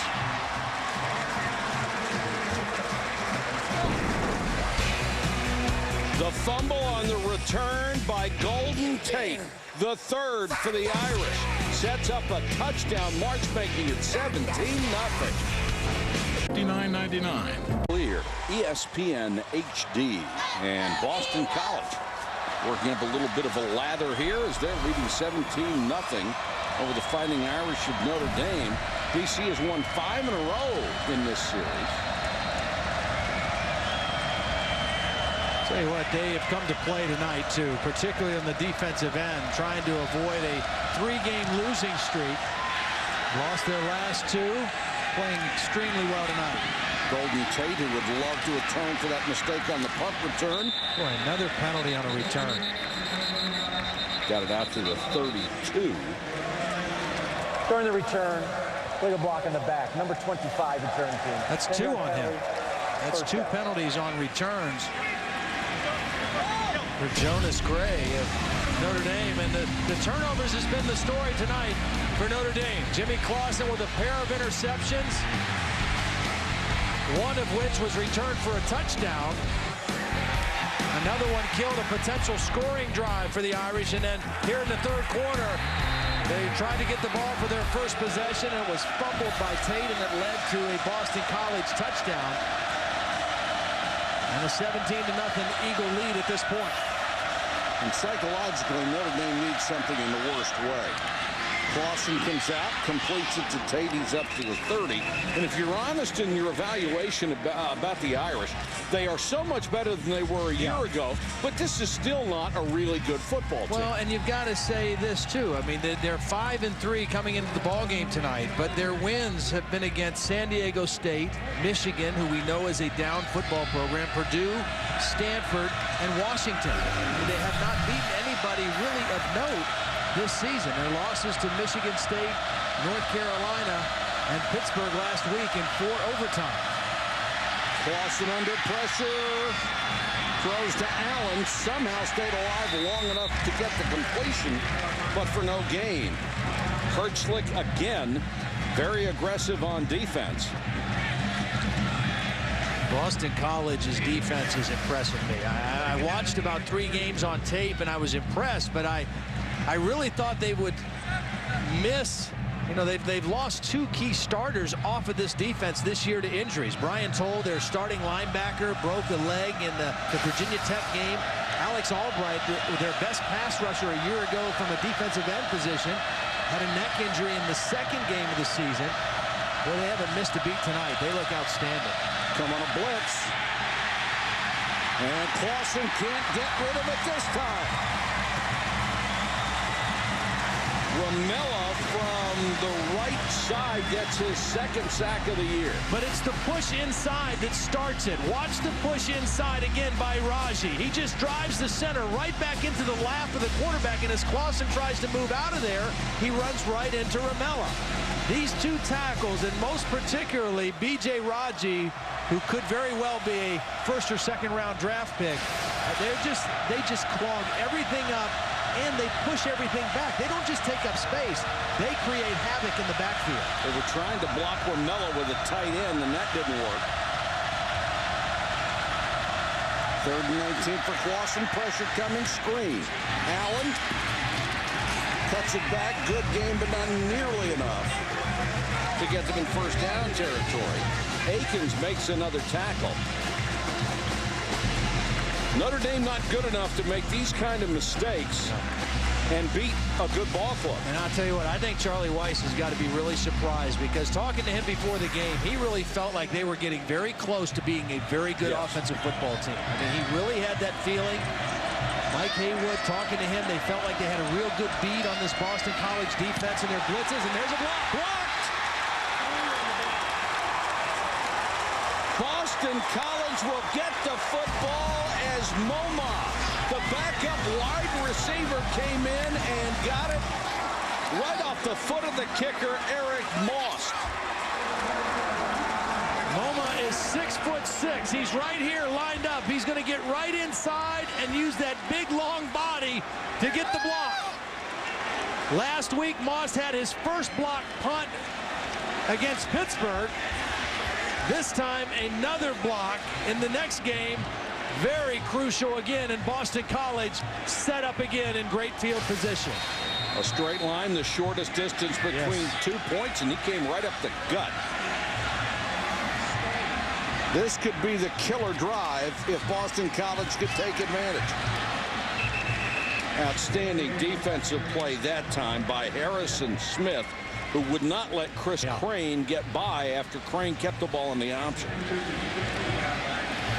Not only did he not let Crane get by, but he also beat the block of Rich Lapham, because they actually that time were blocking it for the quarterback to run, and Lapham was not able to get a block on Harrison Smith. I can't remember a game when a team has started so many times in the opponent's territory. It wears on you if you're a defense, too. It absolutely wears on you.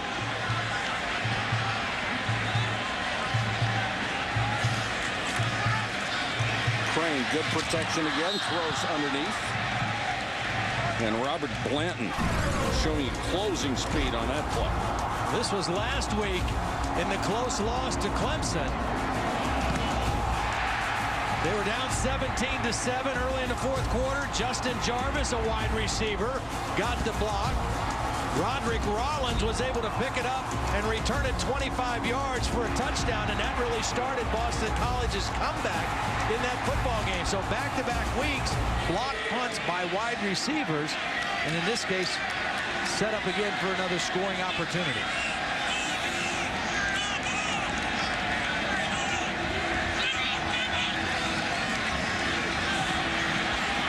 Boy, they have blocked well for Crane all night. There was pressure there, and he goes down at the 15-yard line. There's also a penalty marker down. Maurice Richardson makes the stop.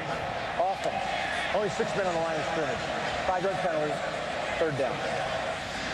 Holly Rowe, what do you have? You guys, things are very quiet right now on the Notre Dame sideline. After that block punt, the punter just went down, stood by himself, a very lonesome figure there on the sideline. Nobody really talking to him. The offense is sitting here very low energy right now. Their coach, Rob Ianello, one of the assistants, kept getting in their face, kind of talking to him like, guys, we just got to keep working. Let's keep working. But the BC fans are really getting on Notre Dame right now. I heard him screaming, do you guys have any heart? The Notre Dame players keep looking back, and it's kind of getting in their heads right now. Apanavicius will try the field goal. This will be from 32. He's 1 out of 2 tonight. They get 2 out of 3, and for this, or 1 out of 3 for the season. He is 8 out of 15. Ouch. Coming up, we'll remember another kick, the one that shocked college football 15 years ago. Football Prime Time, brought to you by Saab. Introducing Saab Cross-Wheel Drive, all-wheel drive that leads the road. And Allstate, proud sponsor of college football and the 75th Allstate Sugar Bowl. Are you in good hands? If you joined us late, this has been a dominating performance by the Eagles of Boston College. They are really pleasing a sellout crowd of 44,500 here in Chestnut Hill. Well, the problem for Notre Dame is they can't run the ball for an inch against this Boston College defense. They're totally one-dimensional right now. Allen will try it. I mean, that was their 13th carry, and before that, only 12 yards rushing. Most of your big plays in the passing game are going to come off of play action, but when you can't run at all, you can't set up play action. So they've been totally one-dimensional to this point.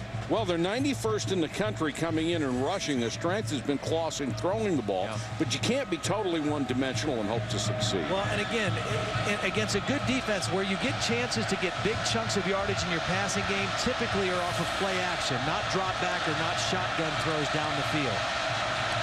BC's defense has been even better than advertised. This one is underneath the Floyd incomplete. Let's check in with Reese. Mike, here's what's going on in the family of networks. You just see the catch in the middle of the field. I believe that was Edward Britton who made the grab. No, Detron Lewis, pardon me, for Texas Tech, giving the Red Raiders first and goal after an Oklahoma State turnovers. 28-14 there. Texas Tech trying to go up by 3 touchdowns. Florida blowing out Vanderbilt. Gators, once this is officially over, will be the SEC East champions. Game on ESPN2. It's 42-0. Thanks, Reese. Congratulations to Florida. Well, that should be some SEC championship battle between Florida and Alabama. Woo. Clausen under pressure, had to throw it high because he had linemen right in his face. Akins was coming on the corner blitz and made Clausen throw it away. Well, Frank Spaziani has known when to call the pressure tonight. This is an unblocked guy. It's a zone pressure, so it's not man-to-man coverage. It's still zone coverage on the outside, but an unblocked guy forces the poor throw by Clausen.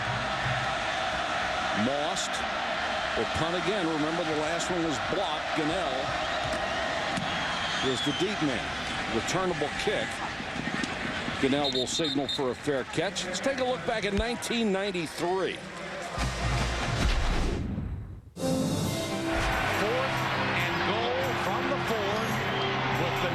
Championship perhaps hanging in the balance. McDougal. Touchdown, Dawson! 41-yard attempt to win the game and end the Irish National Championship hopes.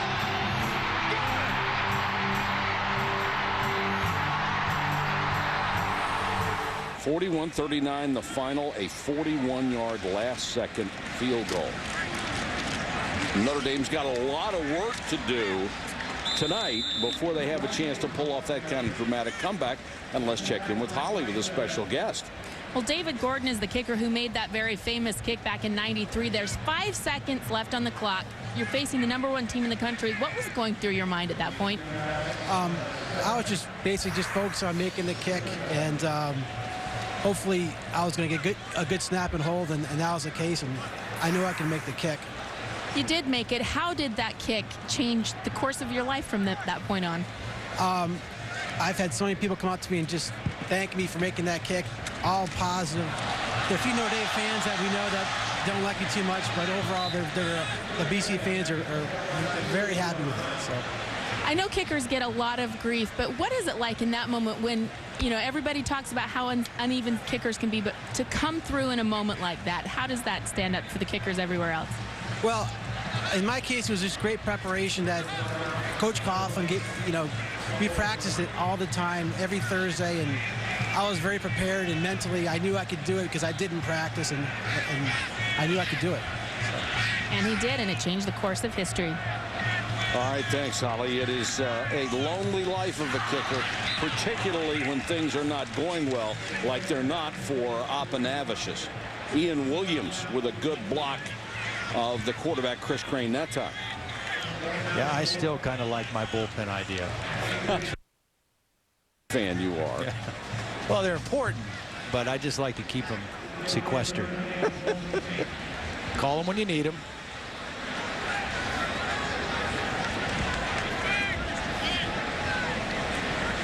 Golden Tate is deep, just inside the Irish 20. Clock running, 4:08 to go, third quarter. Notre Dame's really going to have to step on the gas here. Tate to the outside, the kicker to beat. Golden Tate to the 41-yard line, a 43-yard return after a punt of 46. That's exactly what they needed. Well, Golden Tate is a special athlete. I mean, this guy was a running back in high school, a 10-8 100-meter guy in high school. They made him a wide receiver last year, and Charlie Weiss said, you know, he didn't know how to play last year. All he could do was run fast. Well, he's become a wide receiver this year and trying to make up for the fumbled punt a couple possessions ago. Gets a nice return for the Notre Dame offense. And this Notre Dame offense absolutely has to do something here. You know, coming into the game tonight, they had only had 13 3-and-outs on offense the whole year. That averaged out to be 1.6 per game. Already tonight, 5 3-and-outs by their offense against this Boston College defense. Four-man rush, they apply pressure. Allen, early in the ball game, they were blitzing. Now they've decided they really don't.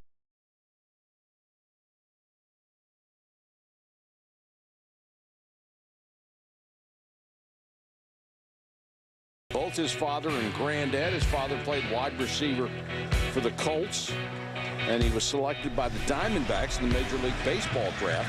So he is a multi-sport star. Converted running back with speed, a lot of it. Clausen, who is probably playing his poorest game statistically all year, has this one batted down. And again, Boston College getting guys in his face. Hertzlick comes off the corner that time. Another blitz by a linebacker or corner, and timed his jump perfectly. When Boston College does blitz, for the most part, it's what's known as a zone blitz or a fire blitz. I mean, they don't play man-to-man coverage or not have safeties back when they blitz. They just bring an extra rusher from some other place, but it's usually only a 4-man rush, occasionally a 5-man rush. That time, Hertzlick got his hand on the football. Right now, Frank Spaziani's kids throwing a shutout. This time, the pass is incomplete, intended for Kamara.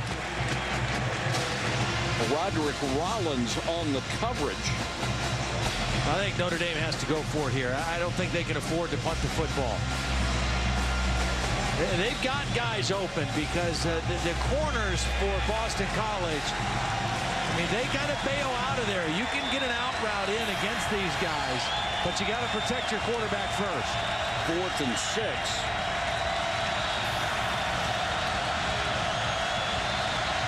Boston College wanted to call a timeout here. Didn't like the way they were set up.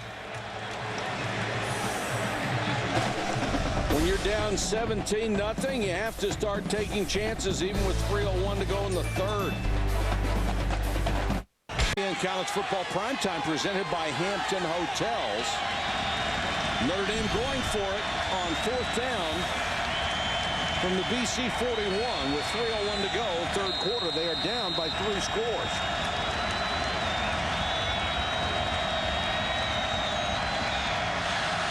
Clausen to Allen in the flat. Can't get it. Well, you wonder about that call. Well, you're thinking that Armando Allen, who is excellent in space, can make one guy miss. Unfortunately for Charlie Weiss, that one guy was Roderick Rollins, and Roderick Rollins made an outstanding tackle in space. And Allen is very difficult to defend out in grass, but that was an excellent tackle by Rollins. But you mentioned the fact that the corners play off. They cannot match the speed of Notre Dame's wide receivers. That time they came up and they showed a cover 2 like they were rolled up to take outs away, and he went to the underneath throw to try to get the first. So BC buoyed by the ability to stop Notre Dame again. They have alternated tailbacks tonight between Hayden and Harris. This is Harris. Took him the last week of recruiting. It looked like he was going to go to Duke. And then when the coaching staff there was fired, he changed his mind, got an offer from Boston College, decided to come to Chestnut Hill. Well, we mentioned for Boston College, I mean, this is not a conference game. There's a lot to be played for them in the next 3 weeks after this, but a good building block, trying to end a 2-game losing streak first and foremost. And as a quarterback, you've got to like the discipline that Crane has shown tonight. He's been in charge. He's been in control from the first quarter. He's not looked like he's been flustered. He's not looked like it's been chaos for him. He's managed the game, and that's what you want out of your quarterback. Make some plays, but most importantly, manage the game and take care of the football, and he's done that. And Notre Dame has never put him in a position where he had to really gamble. And I think Boston College's ability to run the ball with a lot more success than Notre Dame helps to take the pressure off the quarterback. Everything is on Jimmy Clausen because they can't run at all. First down BC, and Harris will pick up about 5. And let's go back to the used car lot and see what's up. Well, I'm still staying right here. I mean, it's a Honda Accord, maybe a newer model. Again, I mean, they got in the end zone. Yeah, maybe leather seats, maybe even a sunroof. You know, that's pretty nice to have. CD player, but they're efficient right now, and they're getting the job done, and he's getting the job done. And Steve Logan, I think, is doing a nice job of managing his quarterback and calling plays that give him a chance to be successful. Harris again. Maybe a yard this time. With just 2 races left, the point lead is dwindling. Jimmy Johnson will try to hold off the hard-charging Carl Edwards as he strives for a 3rd straight Sprint Cup championship. The chase for the NASCAR Sprint Cup continues in Phoenix tomorrow on ABC. Our coverage begins with NASCAR Countdown at 3 o'clock. Eastern time is getting short.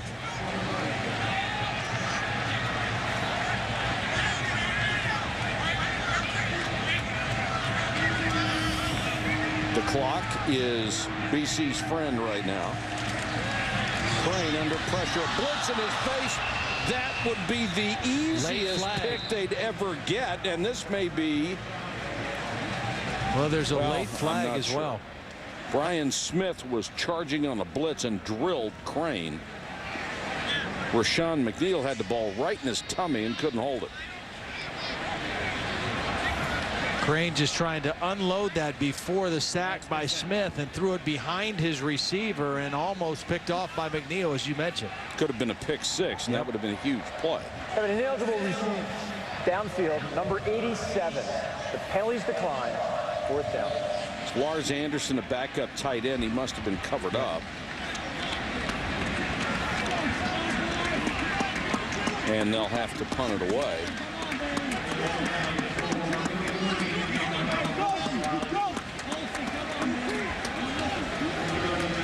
And Flutie is in to kick. A lot of teams have gone to this rugby-style kick, and Flutie a good enough punter to do the regular style as well if need be. And you got to pay attention to him when he's in there because he's always a threat to run. It's a great roll on this one. Inside the 10, here's Reese. All right, Mike, time for the Dr. Pepper Conference Update. And the conference is the Big 12. Graham Harrell, Michael Crabtree, those 2 hook up for the 2nd time tonight. It's now 35-20. Red Raiders on top of Oklahoma State on ABC. All right, thanks, Reese. Harrell's got to be right at the top of your list. Man, he is. I mean, he is right up there. He continues to play well, and that combination of Harrell to Crabtree is about as good as you're going to get. Yeah.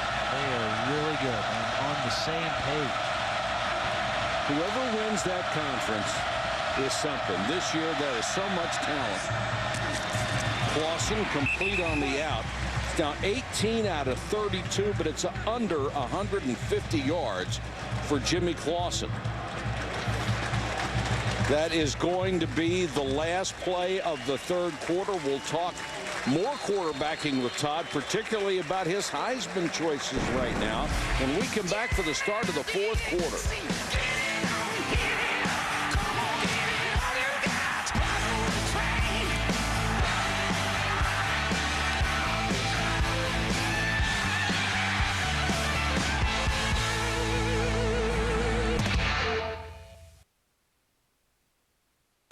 Not easy being green.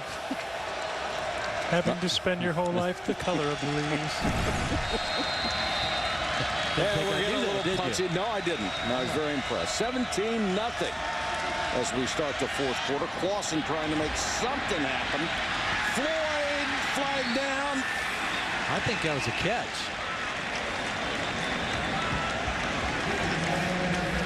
I think it was, too. I think it was interference on Boston College and a catch. Number 9, defense. 15-yard penalty.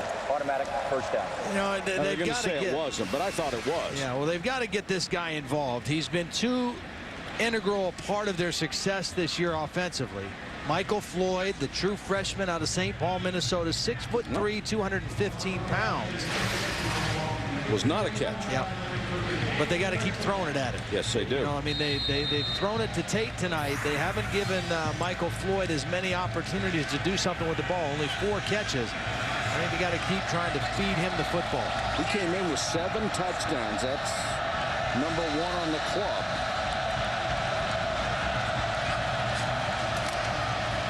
Blitz coming. Clausen runs away from trouble. Picks up as much as he can and goes out of bounds. It's the mistakes that have killed Notre Dame tonight, Todd. Yeah, 3 turnovers.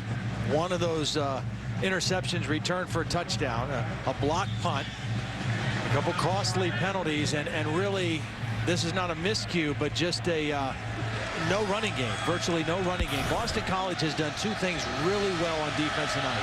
They've stuffed the run, and they've not given up the big play. Clausen has thrown 32 passes, only 2 completions for over 10 yards in the ballgame. Throws this one through the hands of Michael Floyd. That would have been a pick 6. DeLeon Gauze concentrating on the receiver. A little bit high, but a very catchable pass for Michael Floyd. Looked like he was looking upfield a little bit, seeing where he was going to run after the catch. You're right. It's a catch he's got to make. Yep. 3rd and 6.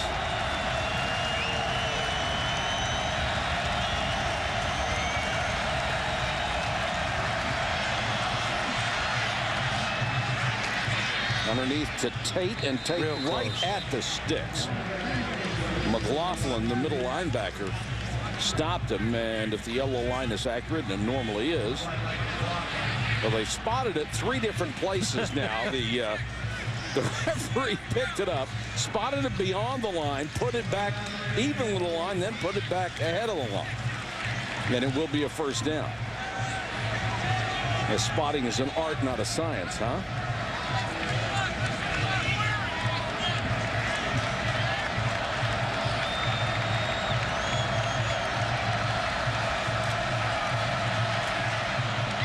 Clausen rifles this one, caught by Floyd. Floyd looking for a block.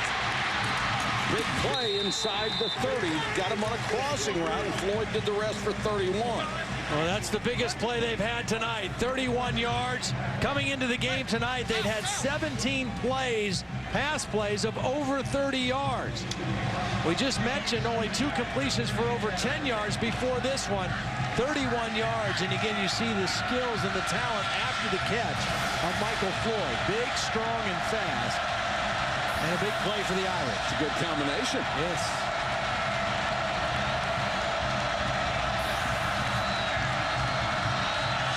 Clausen for the end zone. Too high, picked again. Every time Clausen has tried to throw against cover 2, he is overthrown because of the underneath coverage on his intended receiver. Once again, he's trying to hit his tight end, Kyle Rudolph, and there's underneath coverage that forces the high throw. This time it was Francois, number 35, with the underneath coverage, forcing the high throw, and the 2nd interception of the ball game for Paul Anderson. Boy, if they ever need a wide receiver in a pinch, go to Anderson. That was a great catch. His 5th of the season, the 2nd of the game. And that's just got to knock the life out of Notre Dame. Well, I am so impressed with the discipline of the drops of the Boston College linebackers. I mean, we have seen it all night. McLaughlin has done it. Herzlich has done it. Francois has done it. They get under those routes, and there's no place for the quarterback to throw the football except over the head of the receiver, and that ends up bad for the Irish. Well, when you have that, don't you have to go somewhere else? Yeah, you have to. I mean, you can't get locked in there thinking just because this is what the coverage says, you've got to see that underneath coverage as well. Sometimes a quarterback with a great arm has too much confidence that he can stick the ball in anywhere. And Notre Dame is challenging this call, and I don't know how much they believe that it was not an interception and it's just reached the point of desperation. But that is a brilliant catch. By rule, if the ball hits the ground, it is not an interception. The official had the same angle we did and couldn't tell. Look how Anderson turns. That was his elbow body. that hit, not the football. That was his elbow that hit the ground. He had to be a receiver in a previous life because after review, the ruling on the field is confirmed. The receiver had his arms underneath the ball and securely had the ball. It is an interception, a touchback. Notre Dame will be charged with their first time out of the half. Receivers will start to roll to protect that ball, and that's exactly what he did.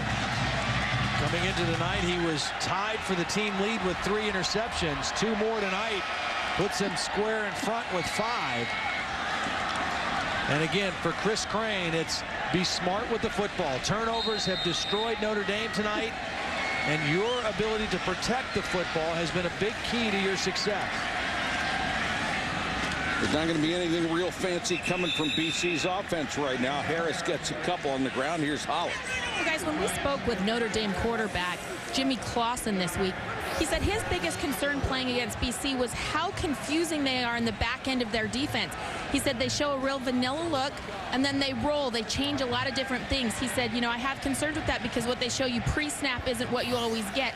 Now, he told us the safeties will always tell you where the ball is going to go, but guys, it seems like he's really had some trouble deciphering what this BC defense does. They're pretty tricky back there. Well, you know, it's crazy, Holly, because I don't know that he's having trouble reading the coverage, but he's just making bad decisions of where to throw the football because the safeties are telling him what the coverage is, but he is not appreciating or he's underestimating the underneath coverage that the linebackers are providing for Boston College.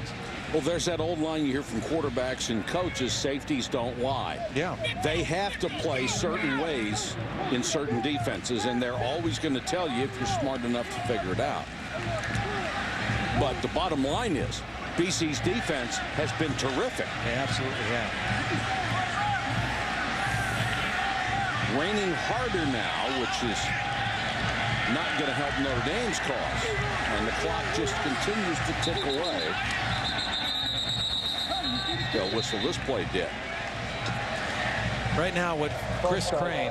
Number 18, offense, 5-yard penalty, 3rd down. One of the things that Chris Crane has to do now, and this is kind of tricky because, again, he's a first-year starting quarterback, but right now with a 17-point lead, you want to start to milk the clock and use as much of the clock as you can, but you don't want to do it in such a way that you take all the aggressiveness away from your offense. So you want to still try to stay within the rhythm of your offense, but you really want to use as much clock as you can. So spend a little extra time in the huddle maybe and not at the line of scrimmage. Notre Dame was late getting a defender on the field. Montel Harris with a nice run. Here's Reese Davis. Mike, with 1:20 left, Cincinnati was up on West Virginia. 20-7 had the ball. They took the safety. West Virginia scored a touchdown, got an onside kick with 18 seconds, completed a long pass, and then set up Pat McAfee from 52 yards out to try to put it into overtime. And he did. See all those empty seats? All the people in Morgantown came running back in to watch overtime. It's where we are now. Tell you what, that kid is a terrific kicker. He's got quite a future on Sundays. And Boston College is just starting to do everything perfectly. Golden Tate knocked down in his tracks. Sam Bradford, Colt McCoy, Graham Harrell, Tim Tebow. Who do you like for the Heisman? We'll talk about it when we come back.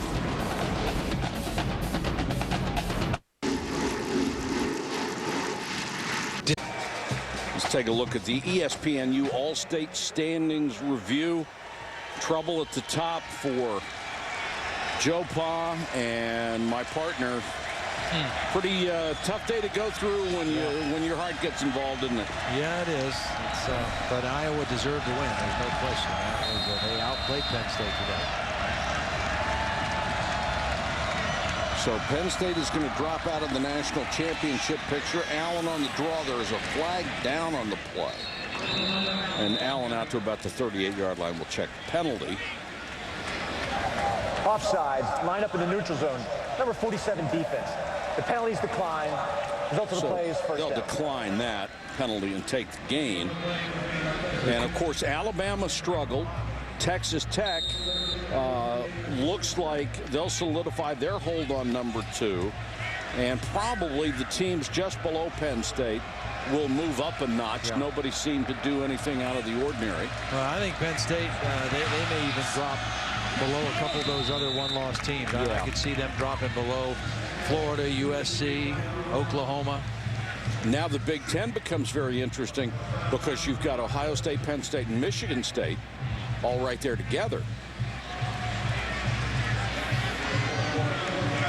But it certainly ends the dream of Joe Paterno of having a national championship opportunity.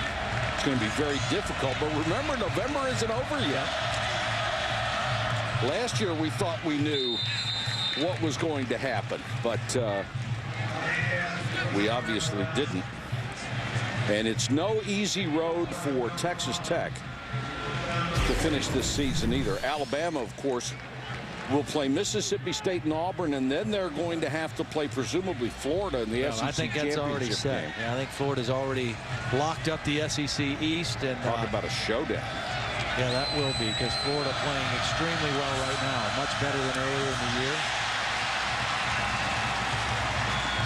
Reese Davis, what's happening with Texas Tech?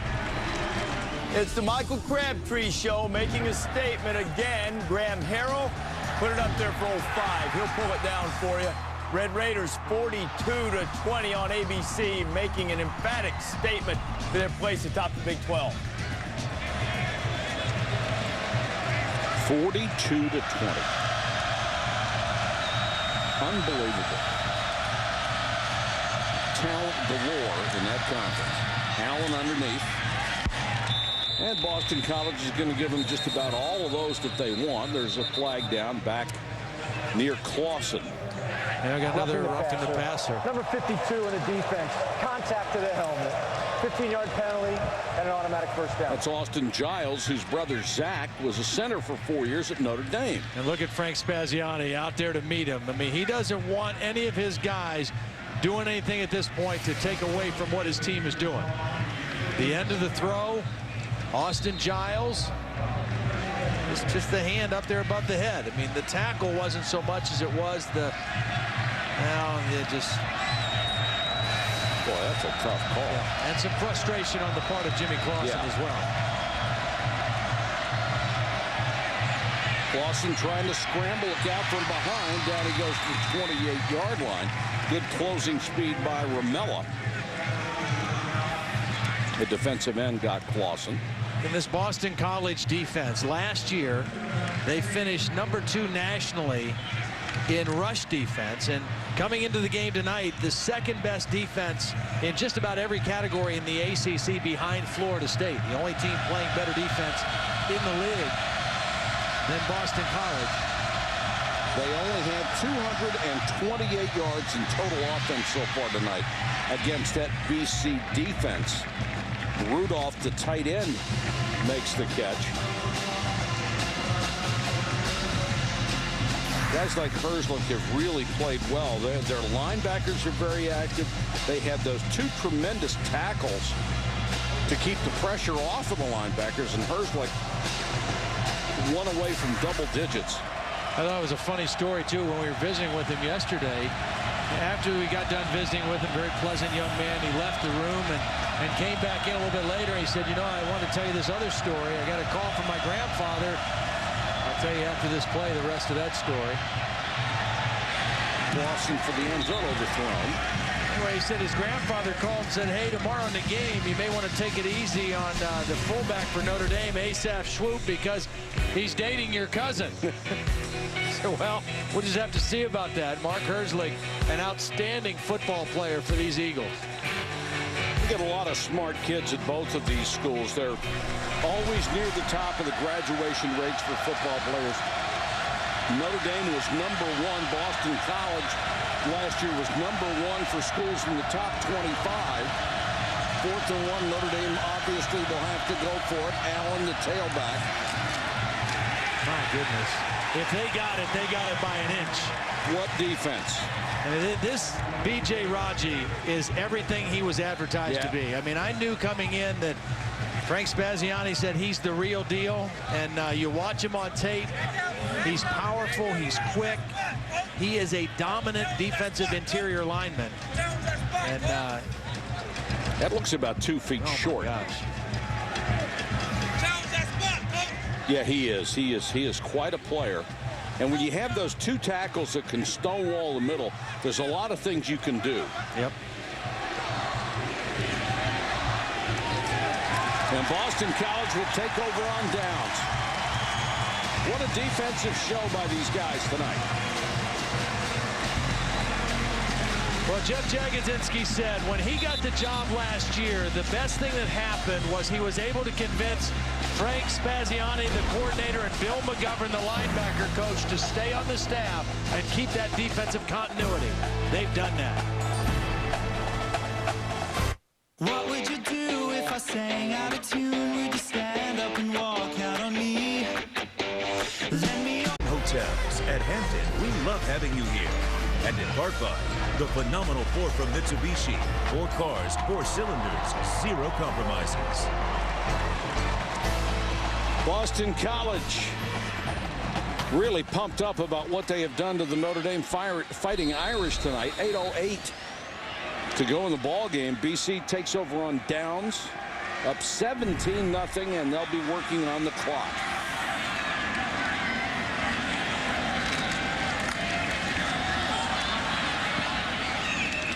Lose a couple on the run with Josh Hayden. Let's check in with Reese.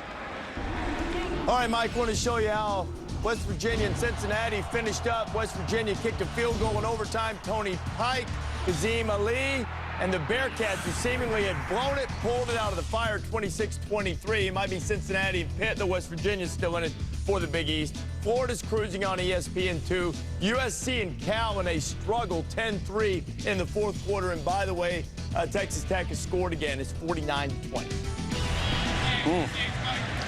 They are good. Yep. I'll tell you what, though, that Brian Kelly at Cincinnati, his name is going to start resurfacing again. A couple big jobs going to be available this year. Already available. Yes, they are. Quarterback keeper for Crane.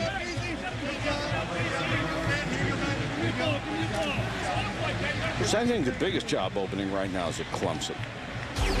I think that program really, I mean, obviously Tennessee is huge, but Clemson, if you're there and you're successful and you know what you're doing, you've got a chance to dominate a league. Well, the thing about Clemson to me is that Clemson has an SEC mentality, and I think an SEC stadium, resources, approach to the game of football, but they play in a league that doesn't compete quite as hard week to week as I shouldn't say doesn't compete as hard, but just isn't as challenging week to week as the SEC. I mean, Tennessee's got great resources and great facilities, and you know, I mean, as good as it gets in college football. But boy, you've got you know, the SEC has changed a lot since the early days for Philip Fulmer when he was winning SEC championships, and he won the national championship in 1988. It was Florida and Tennessee, and that was pretty much it on that side of the ledger. And how about the guys in the rumor mill who have already said no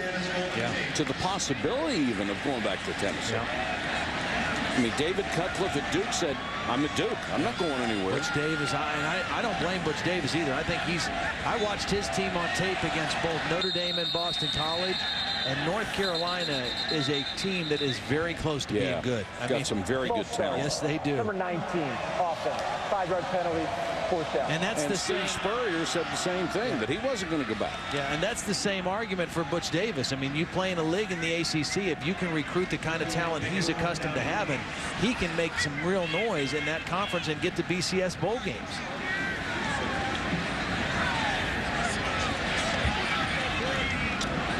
Notre Dame really need a big play out of anybody. Can special teams make one?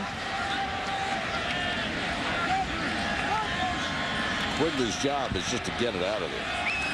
Here they come, and Quigley did his job. And better than that, hit a boomer. Fair catch made back at the 26-yard line. Here's tonight's Good Hand Flashback presented by Allstate. November 7th, 1998, right here in Chestnut Hill. Notre Dame up by 5 with under 6 minutes to go. BC put themselves into a position for a startling upset, but on 4 tries on the goal line, Mike McLeod couldn't punch it in. Deke Cooper's stop on 4th and goal would spark Notre Dame's celebration. The 13th-ranked Irish escaped with the victory, 31-26.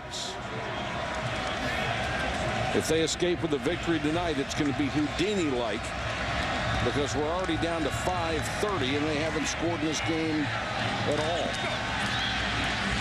Tate driven out of bounds at the 45-yard line.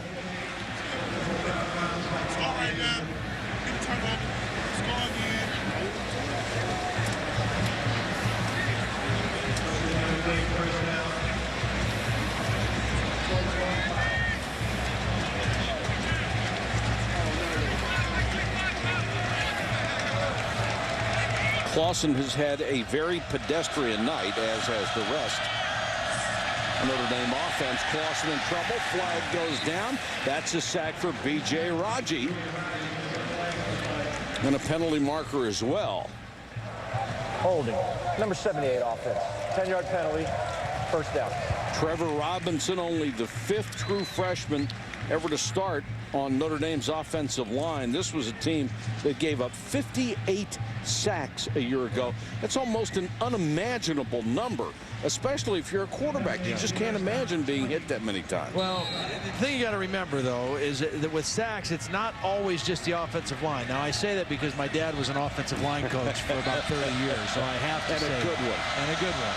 But a lot of that is the quarterback not holding the ball too long, but whatever the cause, 58's a lot. And it was an NCAA record, and they're much better this year. But in the case of this game right now, trailing 17-0 with no running game at all, it's very difficult to pass protect. And those were just sacks. That doesn't count the number of times that Jimmy Clausen just got blasted after he got rid of the ball.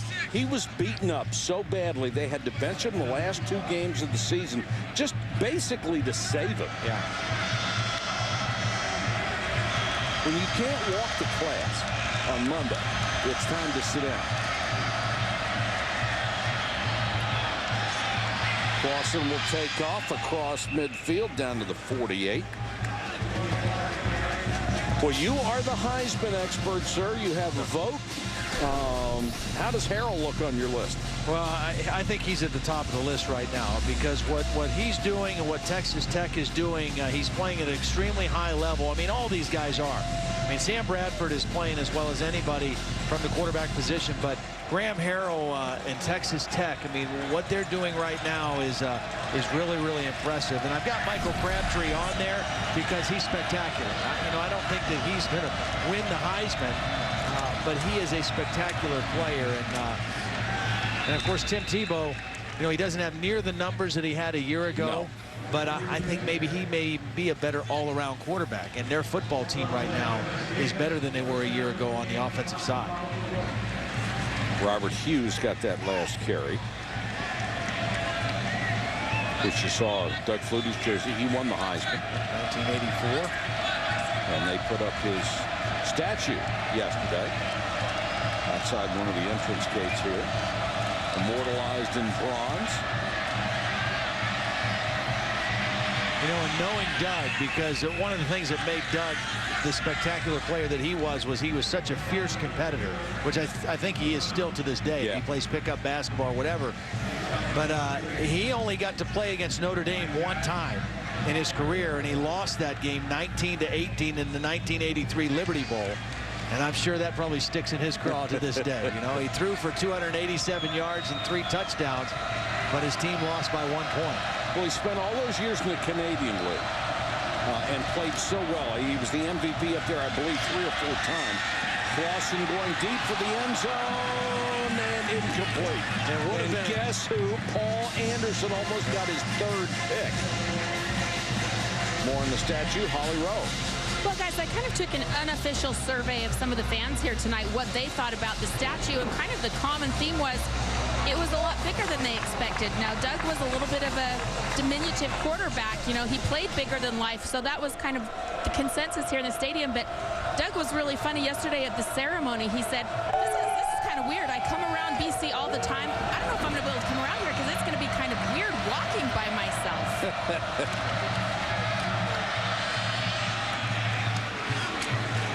Well, when he finally got back to the NFL in the late stages of his career and still succeeded, I think that was probably the hallmark of his career in the pros.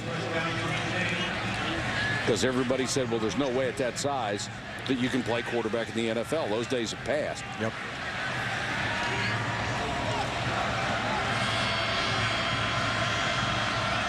.243 and counting. Clausen again looks for the end zone, throws underneath. Is it intercepted? It is. Donnie Fletcher, that talented freshman. And boy, that secondary, what a bunch of ball hawks they've been tonight. Well, that's how many interceptions now is that? 4th interception. Coming into the game, they had 14. Donnie Fletcher from Cleveland Glenville High School. Bet you don't know their nickname. No. The Tar Blooders. Whoa. The producers of The Phenomenal Four comes with... Coming up next on ESPN at Sports Center, some of the stories they'll be covering. A wild win for Alabama as #1 survives, whose title hopes were crushed. We know at least one, and it's an NFL Week 10 preview. Giants and the Eagles ought to be an interesting game.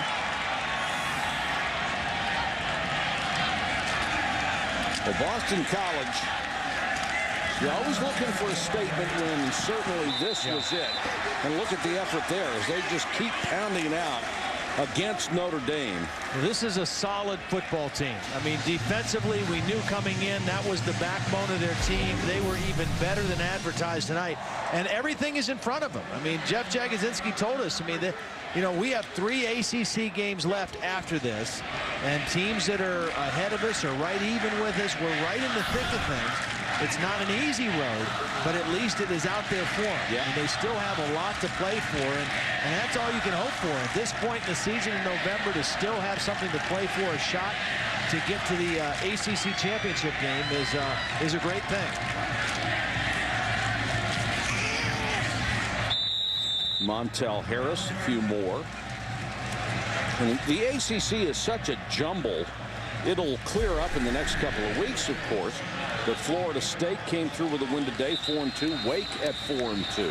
You see Boston College just behind that first wave. They could finish at 5-3, and 5-3 might be good enough to get them in the championship game. And the other division, same thing. 5-3 might be good enough to get you in the championship game. Yeah, nobody is dominant. Right. I mean, you can argue, well, that's parity, or you can say it's mediocrity. I mean, whatever you want to say, but the bottom line is it's competitive. And, you know, to still have a shot at this point is all you ask for. But if you get to a BCS bowl game, you know, the alumni and, you know, the people that cash the check here at Boston College University aren't going to care how you got there. James McCluskey is the player that's down. Speaking of the alumni, this is the kind of game that's very important from that standpoint. I mean, when you have a game of this magnitude playing against Notre Dame, the 2 major Catholic schools that play big-time football, this is huge for them.